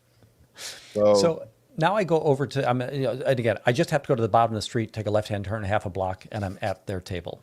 Okay. I get there, and Neverin Nana, who's another protester here in Chicago, is already there.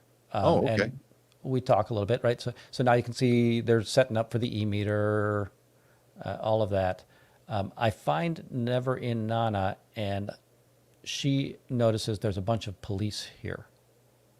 Which is really interesting, because on the first day you didn't see that much police activity, did you? Correct. They were called to there were no police on premise stationed. It wasn't a detail on Saturday.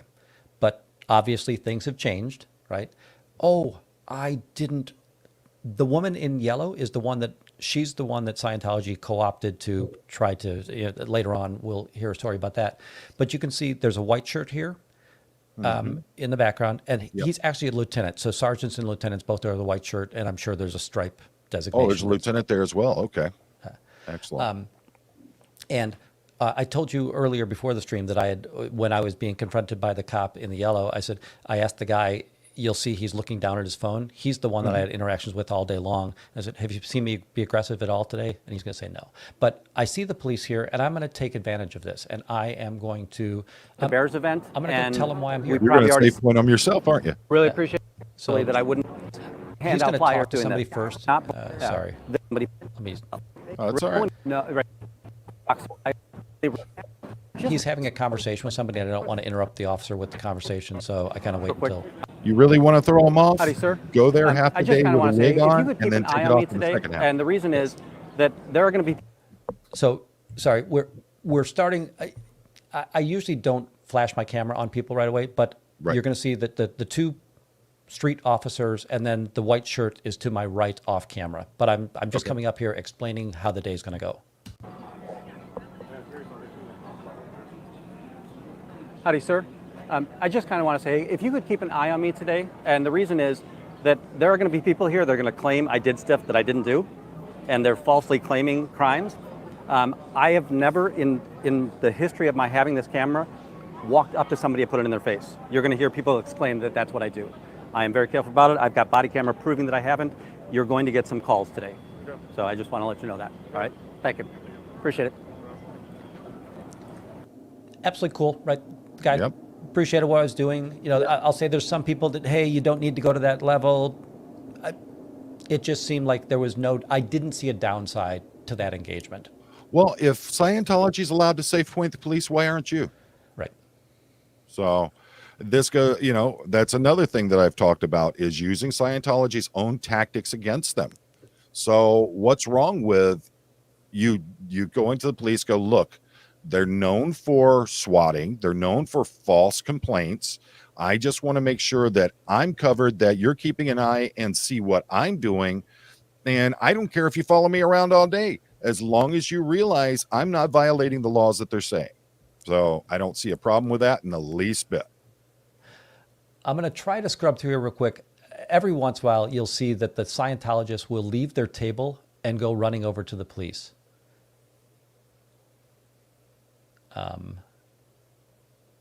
Oh, you're seeing a cam back, right? So they're doing a cam back. Oh, that's so nice of them. I wonder if you're going to make it into the stand league list. Yeah, probably. So at one point, I think I tell her that, hey, this is Scientology. Oh, did she? Yeah. So I think that she's about to head over to the police. Oh, nope, not here.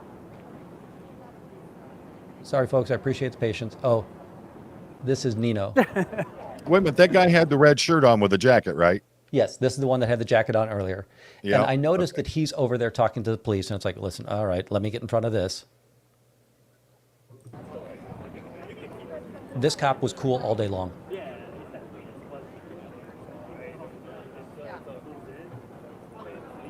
We need to get you a shirt with a QR code on it as well. Yes. With the truth about Scientology above it. I'm merely educating people about the human trafficking and the child abuse. Yeah.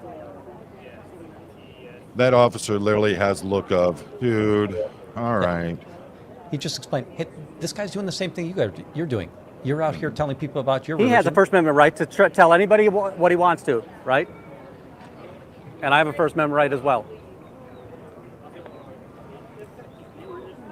And I'm antagonizing Scientology all day long. Hey, you're 0 for 73. Hey, you're 0 for 98. Hey, you're 0 for 64, right? The idea that they keep on telling you to pound sand, folks. Just pound sand. I mean, I honestly would walk a little bit out of pretty everybody's way much so they spit don't have my to come coffee out if you said to him, ask him how he feels about Danny Masterson not being declared. You will hear that.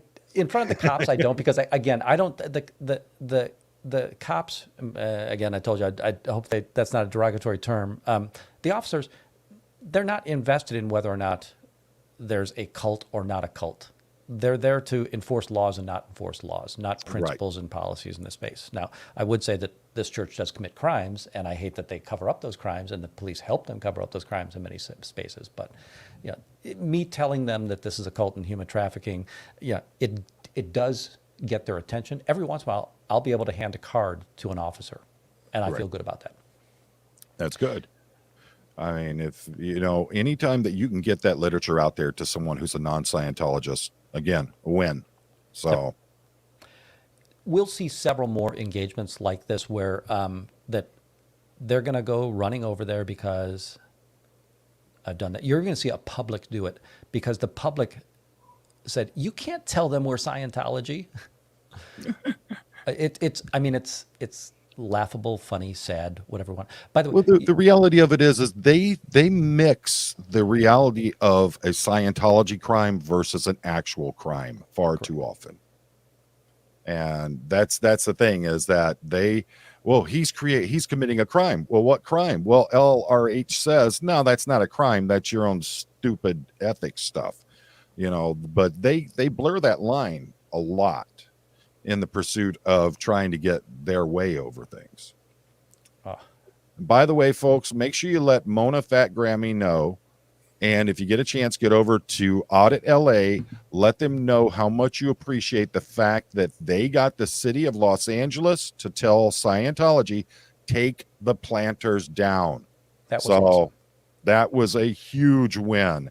Now we got another win just a few days later where we have Windy City ThetanWatch is actually getting the police to admit he has the First Amendment right to do what he's doing. All right, so where are we at this point? So this is a little bit later in the day. Another officer, they're trying to explain. So this is the guy from yesterday, right? You saw he was the young companion. Just remind them to pound sand. Nothing I'm doing is illegal, right? Kick rocks, Junior. So that was fun.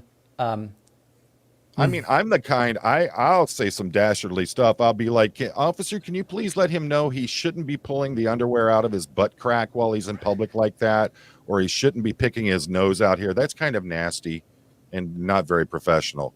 I got no problem doing things like that. Here we go. So let me get you the interaction that she gets upset with. So this woman is going to get upset with me. Okay. Okay, thank you. I just took a flyer away from somebody they handed it out to. Uh-oh, she's going running. Yep. Got a runner. I'm going to tell on you.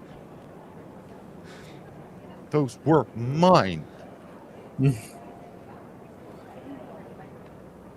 again, I I'm just gonna go want to over kind and of get in listen to front the of the story. conversation again. Do you know how much the booths would cost at this event? I have not, and I'm sure there's different rates because Are the you filing tent, another right, false is report? bigger than that table. Right, and Bridge 1872 has a really good point on that, is if we could get the funding for it to set up your own Yes, table 100%. and request So you have a First by- Amendment right to show your religious propaganda, and I have a First Amendment right to let people know what you are, right? This guy's That's like, how the American oh, man, process what did I works. get into? Thank you. The ball cap guy. So by the way, Tam, he's the one that kind of defended me against the yellow cop, the yellow jacket cop earlier. But this guy with the ball cap has been great all day long. Mm-hmm. He can say anything he wants to. Shut up and go back to your pen. All right. Yeah, Jack Storm, she did go running and crying. And they want satisfaction, right? You can tell her, oh, come on, officer, please, right? Type thing. He hurted my feelings. Yeah. Now, things. By the way, there's one more interaction, and it's going to be very much the same. It's a public that hears me tell somebody that walked up to the Dianetics table, and I said, by the way, that's Scientology, and she ran right over, and all of the other Scientologists very quickly looked like, oh my gosh, what's the hubbub?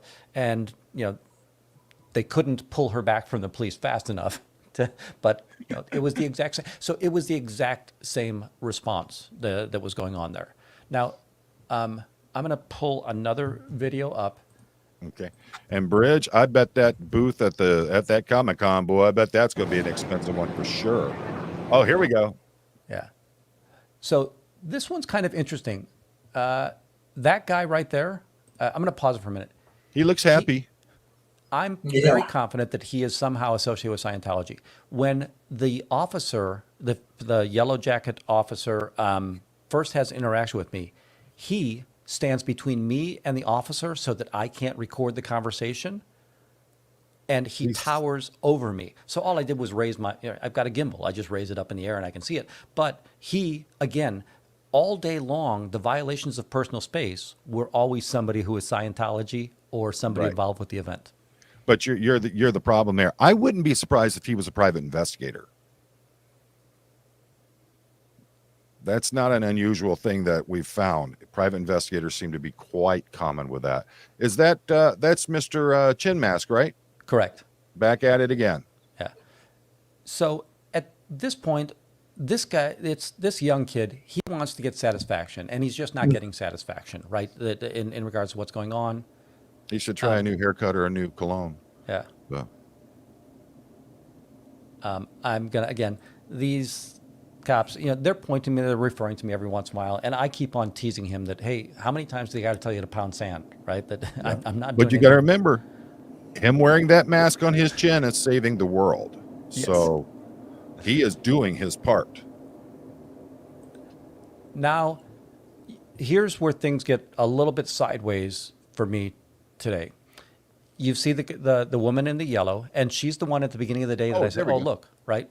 So there's the bicycle, and you can see the Scientologist in red, the one that needs to get his hair cut or whatever. But he's going to engage this officer. And again, they lied about me yesterday. I want to be there to hear the conversation so they can't lie about me today. Yeah. Right? And he's probably over there, Mom. Yeah, absolutely.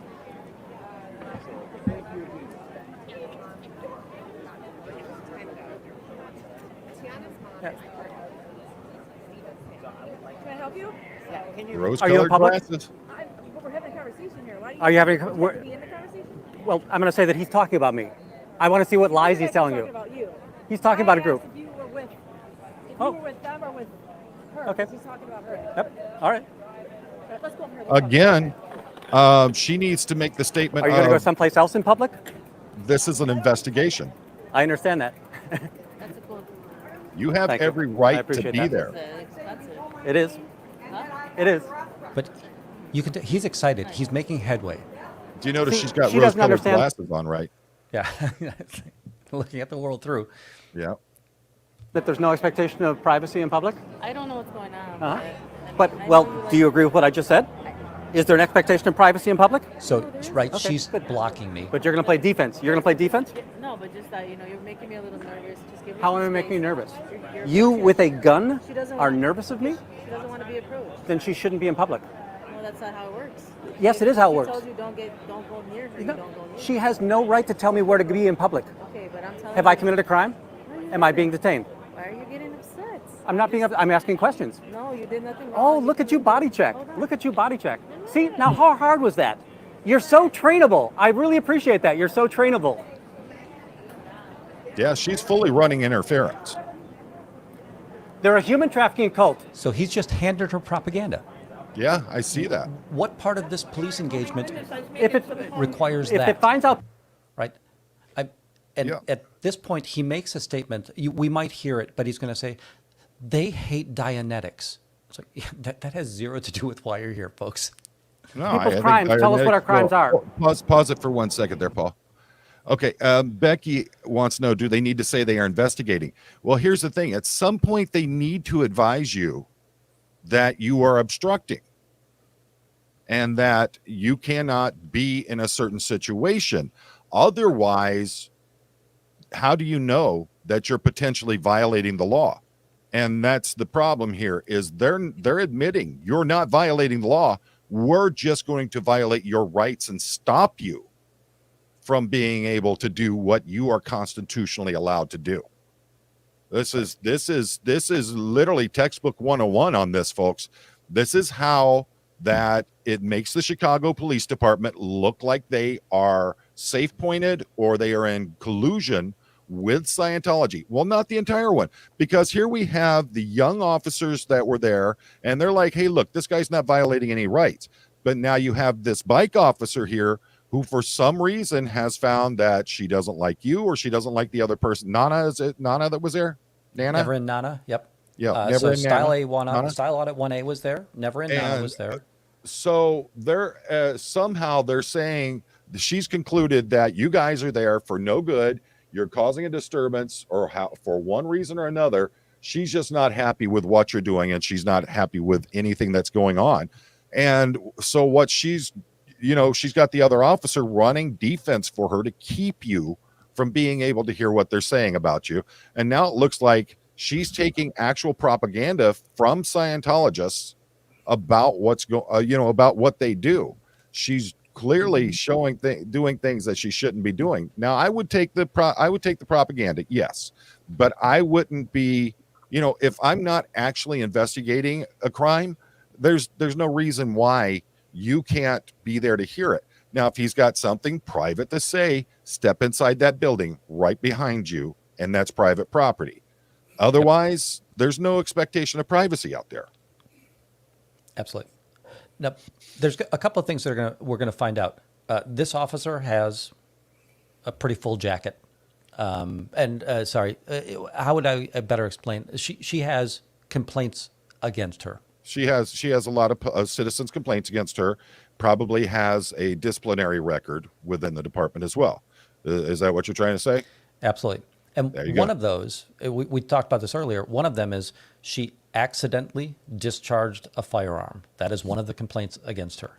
And I have to imagine that has to be one of the most egregious things that an officer can do. That is so reckless and so careless. If you accidentally discharge a firearm with the amount of training that you go through as a law enforcement officer, there is something wrong there, because you either have that firearm out at a time when you shouldn't have it, or you're not taking the proper precautions to make sure that you don't do that. All right, what'd you find? What did you find there? Oh, the wife came in. I was like, what's going on? Apparently I'm getting loud. Oh, well, they'll deal with it. But So, that's the fact here. Yeah. This goes on for a little bit. And I'm going to tell you that. Was it during roll call that it was an accidental discharge? Right. Yeah. During roll call. J-Bot, that's awesome. I love that. If that's true. How does this officer still have their badge? Right. Is Chicago that hard up for officers that an officer in roll call accidentally discharges their firearm and still has their badge? Yeah. This feels like bad cop. Oh my gosh. This is like Barney Fife almost. Now, well, Barney had to keep his one bullet in his chest pocket. Remember? Awesome. Love that. I was wondering when you were going to chime in, Chad. I know, right? Got to head over to the barber. I'm going to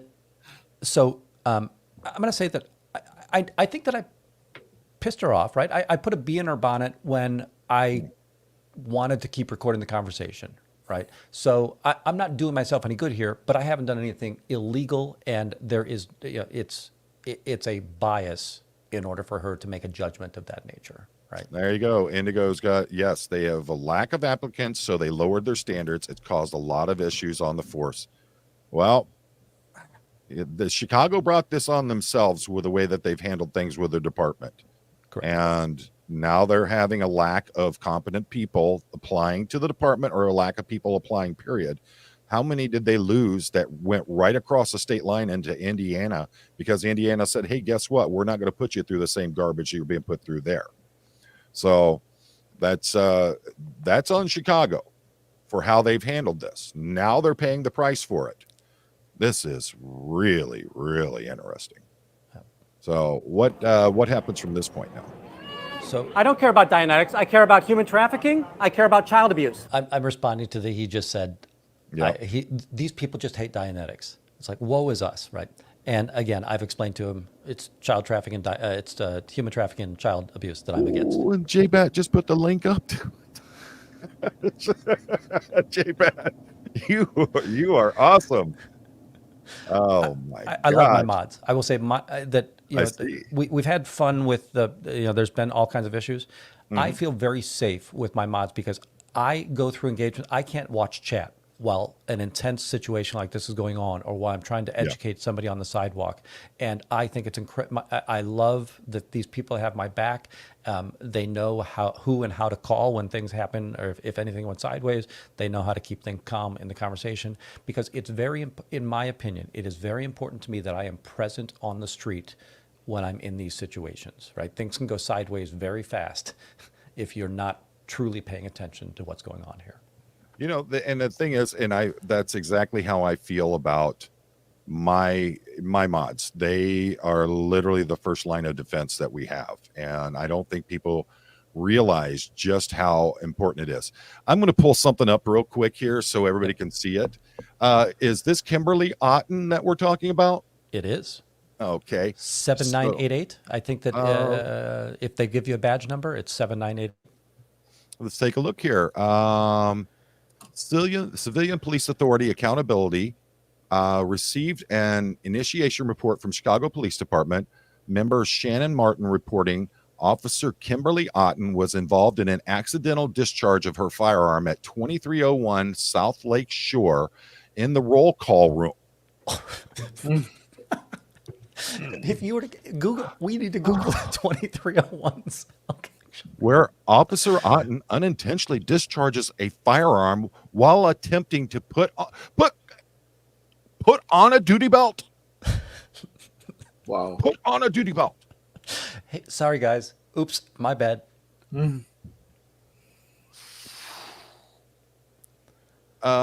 They have an allegation Officer Otten was inattentive to duty by causing her firearm to accidentally discharge.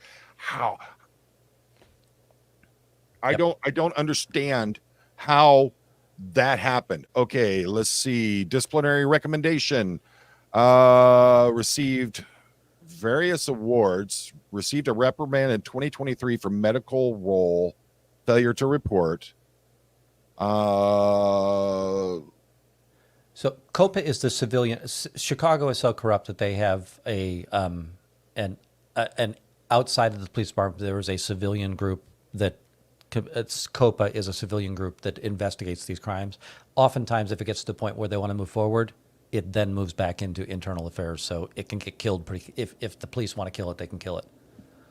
They missed right here. Disobedience of an order or directive, whether written or oral. Well, one of the biggest orders you're going to have as it pertains to your firearms is the proper handling of firearms.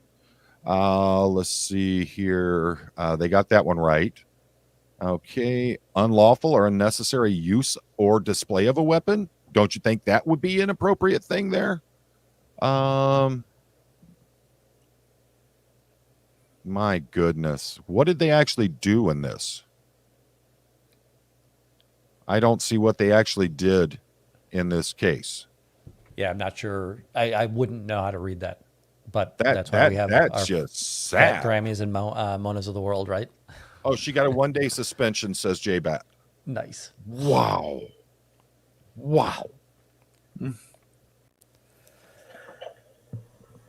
So this, again, now I'm going to tell you that, and I think that the police are entirely, they're 100% great or 100% terrible. There are very few middle of the road police. I think that every other interaction that I've had over these 2 days, incredibly reasonable. I'll give you the female officer the first day, maybe out of her depth, but didn't really violate my rights. Well, that's true. I made the point of she looked like a deer in headlights. Yep. She's probably very new, and they put her out on the festival because it's going to be an easy training ground right there. So basically, all you got to do is you just got to keep an eye on things, make sure nobody's tearing stuff up. But the thing is that she did the right thing. She called in a supervisor, let the supervisor make the decision, which you'll see that in officers who are either not good at doing their job, new on the job, or afraid to make a decision on their own, as they'll usually call for a sergeant to make the decision for them. And that sergeant came up, that sergeant made the right choice. I would have done the exact same thing. I would have said, look, we've just got to advise you of this. This is what you can't do. Please don't do this. And you're doing nothing wrong that I can see at this time. And that should have been the end of it. Day 2, you're going to have a different squad coming in there. You're going to have different people that are going to be working with you. But you've had officers who have been very good in how they've been handling it. It seems like the officer here, Officer Otten, appears like she's interjecting herself into this. So, and you'll find officers that no matter what, they've got to make sure that they've got to be in on top of everything. So, wow. Okay, There's something else that's going in the background, and Pinche's alluded to it. One of my moderators is Ellie, and I know that Ellie is a lightning rod, and you can have anybody can have their beliefs of it. Ellie called Joe Cool. Joe Cool is a First Amendment auditor. He is phenomenal. The police, more than even William Good, when Joe Cool shows up, the police back up because he knows that they know that he's not going to take any shit, and he puts a lot of sorry for the language. He puts a lot of pressure on them, and I know Joe Cool as well. I called him because I'm a little bit nervous. I was like, hey, listen, things are going sideways here. Can you get down here? And again, we talked about this earlier. Mods are invaluable to us because they're getting the word out that says, hey, we might need to close ranks and circle some wagons here, right? Absolutely. I'd love to get Nasty Nathaniel in on this. You know, he's a friend of mine, and he's someone I respect in this space of First Amendment auditing. I think Darth Weaver has an excellent point here. What would they do if a citizen discharged a firearm by mistake? That person be in handcuffs, probably going to jail. But you only go to jail for one day, right? Yeah, but there's a big difference. If you're a cop and you go to jail, you ain't a cop. So, I mean, that's my goodness. Let's see. Oh, and the Indigo's got a good point here. ACLU of Illinois is a great resource that compiles Illinois law and previous court cases to protect your rights to a protest. That is, yeah. Thank you, Indigo. I'm going to definitely look at that. Now, things get the reason that I'm really getting worried right now. So they're talking and great, nothing's happening here, but we're going to start hearing things. And this takes 15 minutes to play out, so I don't know if we really want to watch the whole thing. But I'll explain to you that let's see if we can just even get up to the phone call. Tell us what our crimes are. Cult. No, you did nothing wrong. Oh, look at you body check. Look at you body check. See, now how privacy. I don't know what's going on. So See, now they're going to... This is one of those things I see is I'm going to literally walk in front of you, but you touched me. Right. That's the kind of thing I see with those. Yes. So, yeah, it's a good thing you had 2 cameras going at one time. Now, and I'm going to say that the other cops, I'm going to say that they're not going to go against a cop in public. Traditionally, they're not going to go against a cop in public. They're not exactly thrilled by what's going on, and I've confronted them a couple of times. Sorry about that. But see, that's got to be a Chicago thing because I've seen it many, many times where officers have been called out by other officers on scene, and I've done it myself. So that might be something with Chicago. It might be something, in different departments, but a lot of departments that I've seen, I know officers who will call out another officer if they're wrong on a scene. So, and I have seen that, and we've seen plenty of First Amendment videos of that nature. I wouldn't say it's not a default behavior in Chicago. Just said? Is there an expectation of privacy in public? No, there isn't. Okay, good. But you're going to play defense. You're going to play defense? No, but just that, you're making me a little nervous. Just give me How am I some making space. you be in public? Look at I like that. You're making me a little nervous. Awesome. Okay, see Are you the a tough guy? officer standing there who keeps looking away. Yep. That's a very intentional thing. I'm just standing here. I'm not looking at you. I'm not hearing what you're saying. He's very much attuned with what you're doing, but he's trying to make it look like he's not involving himself. Look how they're pulling ranks now, where you've got the one officer who's been trying to bird dog you and Right. keep you from the other officer. And now you have another one stands up there and is going to be part of it as well. Gotcha. So right now you see the top of somebody's head. A little bit earlier we saw on the bike racks, I told you, hey, look at this guy. He kind of makes, and you see this other angle. My hand is up in the air because this guy's trying to block me from the conversation. And I just show, hey, are you this tall jackalope? Right? So that's what's going on here. Let's see if we'll. But you can see How tall are close you, that tough is, guy? Right? So here's a cute fella. How much proximity am I allowed? So, right, the complaint here is that I've been in people's spaces all day, and the police just watched somebody step on my foot, basically. And apparently it's not a crime. So what are we doing here, folks? Right? Well, they're very clearly showing that there's a preference here. It's okay to violate your rights, but you can't do it to others. So, Absolutely. yeah. Can I get that close to you? I'd rather you would. I'm asking the officer. But you're going to allow him to do it to me. Hey, get away from me. He's probably a PI. Yeah. The other gentleman right here that's talking, that, by the way, that's Style Audits 1A. You're seeing Never in Nana in this image as well. But the larger gentleman in the short sleeve shirt, he seems to be a part of this process as well. Right. And again, whether it's a public Scientologist or a private investigator, right, anybody's guess. Is that the reincarnation of LRH? So here come the publics. Did you check his teeth? Were they messed up? No. And I listen, I'm going to say that I understand as a police officer, you can't really take a stance about what's going on there. I do want to say, I understand, but as a human, I just want to say that if you look up online, Lisa McPherson, dead at their hands. Whitney Mills, dead at their hands. And again, I don't think it's going through, but if you And say I'm it recording 1,000 as well. times, maybe they will hear it, right? Yeah, I see. They don't care should feel about the good because religious I'd belief, be I care like, about their hey, crimes. how about Miriam Francis, essayed as a child by her father in Scientology Covered Up? What about Serge 100%. Del Mar? What about Liz What have Ferris? you What seen about me all not the do other that was children safe that are today? being abused at their hands? Thank you. Is that okay with you? Because you're protecting them. Absolutely. I was a cop for a long time, so I know I can get away with too. So let's see. Yeah, that is really interesting. Educating the police while stuff is going down is funny to me for some reason. It's funny to all of us. This is just as ridiculous. Absolutely. This One of the is the things- Chicago police, folks. Yes. You're going to hear her say something to the effect of, well, we could make it stalking if you do this. She's, the best I can say, going to be coaching this person. If that's something that Should she's I eat telling yellow us. snow? Right, so that's another thing you're asking me not to do, but I haven't done. And listen, I'm going to say that this, I understand. in real time, Then why this are you went warning me fast. about stuff? It might be slow for us here. Just let me know if we need to move on.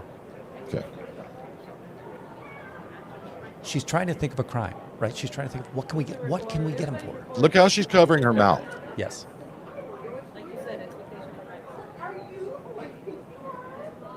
By the way, we pulled the permit yesterday.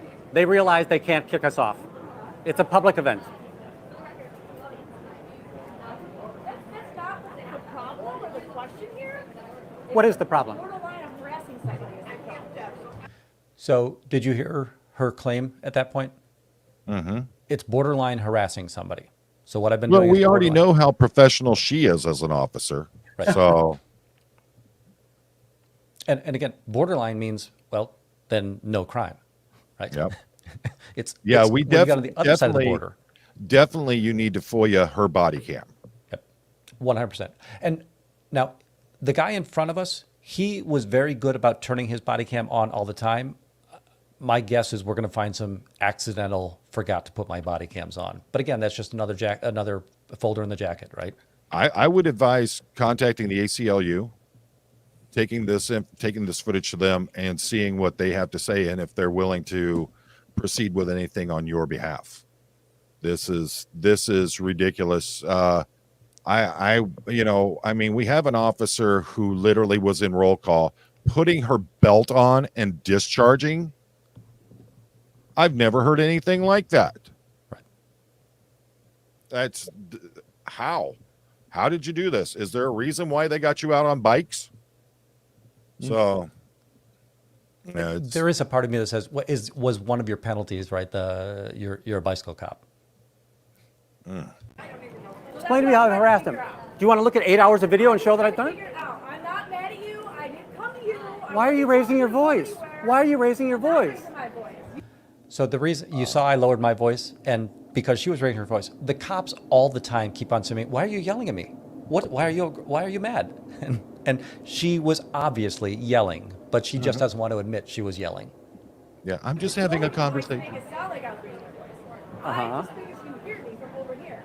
Okay. But, Tell me the crime. I didn't say anything to you. I didn't come up to you. I didn't tell you to leave. Nothing. Yep. I'm trying to have a conversation with him. So wait, she didn't tell me to leave, so therefore I couldn't have been invading. I couldn't have been obstructing, Harassing. right? I couldn't have been obstructing. Here's another thing. She clearly made it very clear when you first approached her that she did not want you around her and that she wanted to have a private conversation with this person. So, I mean, the fact is that when she starts questioning you like that, and I believe at some point she did say something about not being there. So this is very, she's definitely setting things up, but she's trying to find a way to make it happen instead of just going off the facts that she has. Correct. It's very clear what her actions are. Let's see. Excellent. Wow, that's an interesting statement. Yeah. The male officer told me if I felt unsafe to go home. How about you do your job as a cop? Absolutely How correct. about you do your job and you make sure that the public feels safe instead of telling them if you don't feel safe, you can go somewhere else. Wow. J-Bat says they will donate to get that body cam footage. I would seriously talk to the ACLU or find an attorney who works like pro bono things like this, or an organization that does that, and see what they have to say about this, because this officer who already has a track record could be walking the city of Chicago into some serious liability here. Absolutely. Chad, when you did this stuff before, and how much trouble did you get in? I got in some trouble, Poe. They demoted me, and they said I had to be a part-time dust mopper, and that's all I could be. And they wouldn't let you cut your hair no more, would they? No, they wouldn't. You can always go to college and get a master's degree. That's true. There you go. Telling us, and he feels harassed and intimidated. So that's what we're going with right now. So Feelings aren't law. right, and again, she just said he feels harassed and intimidated, and you're going to hear my response to that. Excellent. Excellent. So he's harassed and he feels intimidated with 3 officers. I'm trying to figure out. I'm putting That's words in her adorable. mouth, repeating to her what she just said. Well, as you'll see right here, as you're trying to ask a question, she's going to directly talk over top of you because she's going to prove to you that she is in charge, and that you need to listen to what she's got to say. I've seen this in a lot of officers where they feel like they need to dominate the situation, and they need you to know just how important they are. So this is not an unusual thing. I would ask. You just her told me what he. personally, Did you have any trouble putting your belt on today? I did not. By the way, by the time I closed the stream, I did know that these things had occurred, but at this point in time, I'm unaware of these things. Well, now you have a new tool in your arsenal. Yes. Excuse me, Officer Otten. Were you able to get your belt on okay today? No one was unalived because you couldn't put your belt on properly today, were they? Yeah. So what did you do on your day's suspension for unintentionally discharging your firearm in roll call? Nice. Yes. When you were just saying that, I don't know if the cartoon's going to land or not, but Deputy Ricochet Rabbit and Deputy Droop along, right? That he would be the guy that would fire off the weapon in roll call, and it would just bounce off all the walls, right? It's kind of like that DEA agent who's showing off to the kids in school and ends up putting a hole through his foot.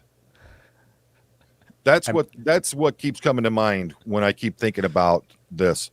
I have no idea how in the world putting your belt on can cause that.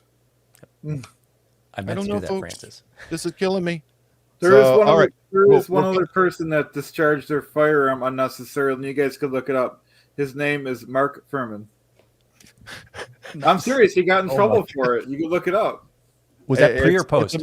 Well, one of the things you find is officers that do those kinds of things, that's not the worst that they end up doing. You see a lot of officers start off with situations like that and end up in much worse situations. And it's a failure on the part of the department to either correct what is wrong with that officer or to get rid of them.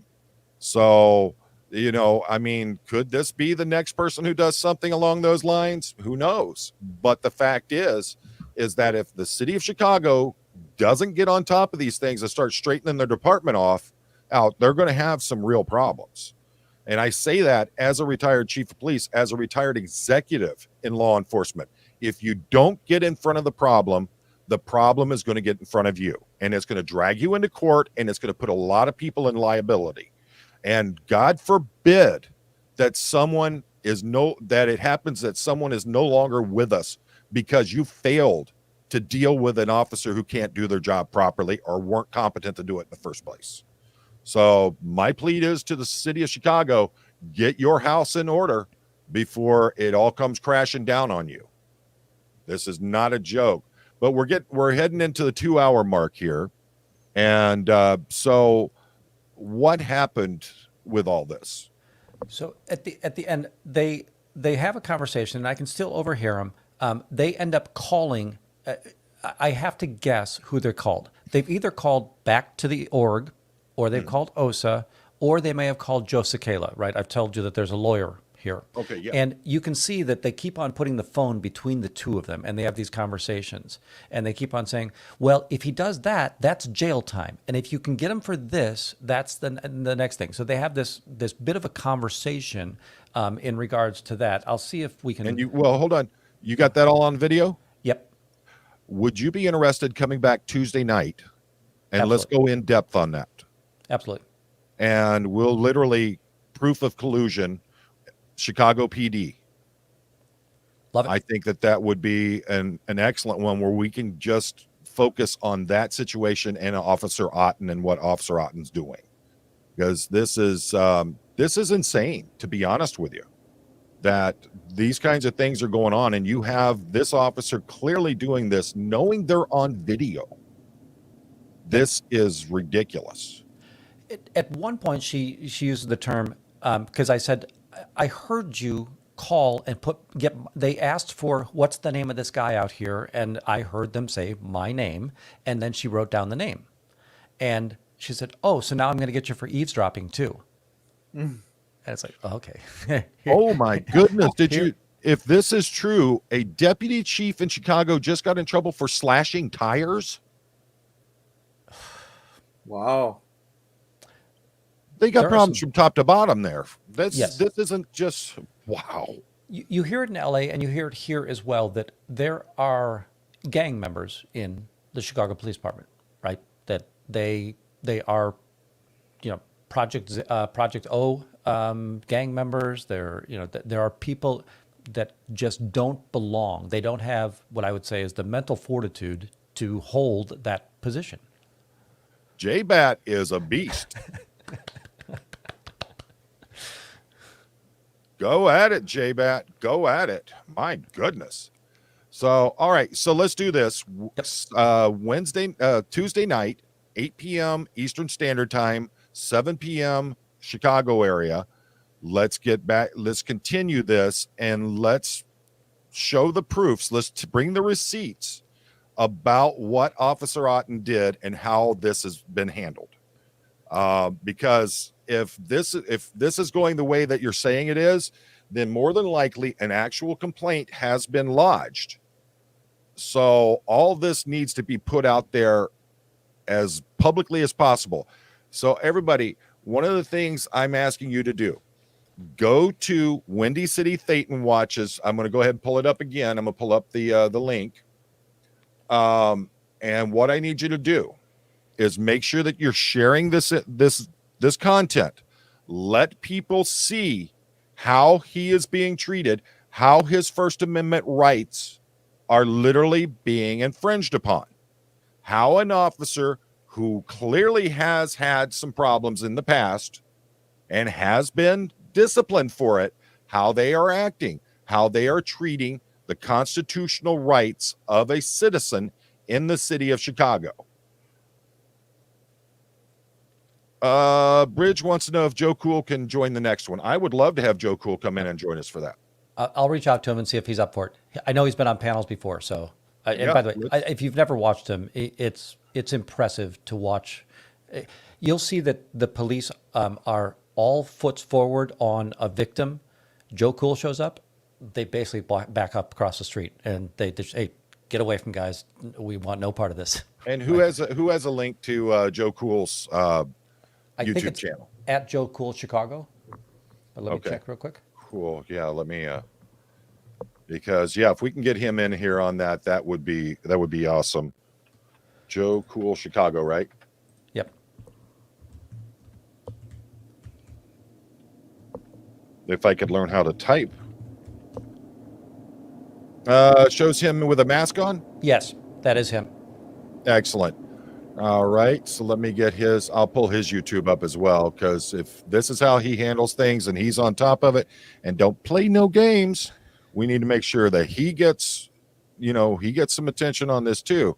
But what I'm asking folks, share the links to this content from Windy City, not from my channel, from WindyCityThetanWatch's channel.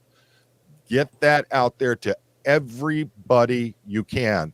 And Indigo, it's Otten, Otten, Ocean, Tom, Edward, Nancy, Ottn.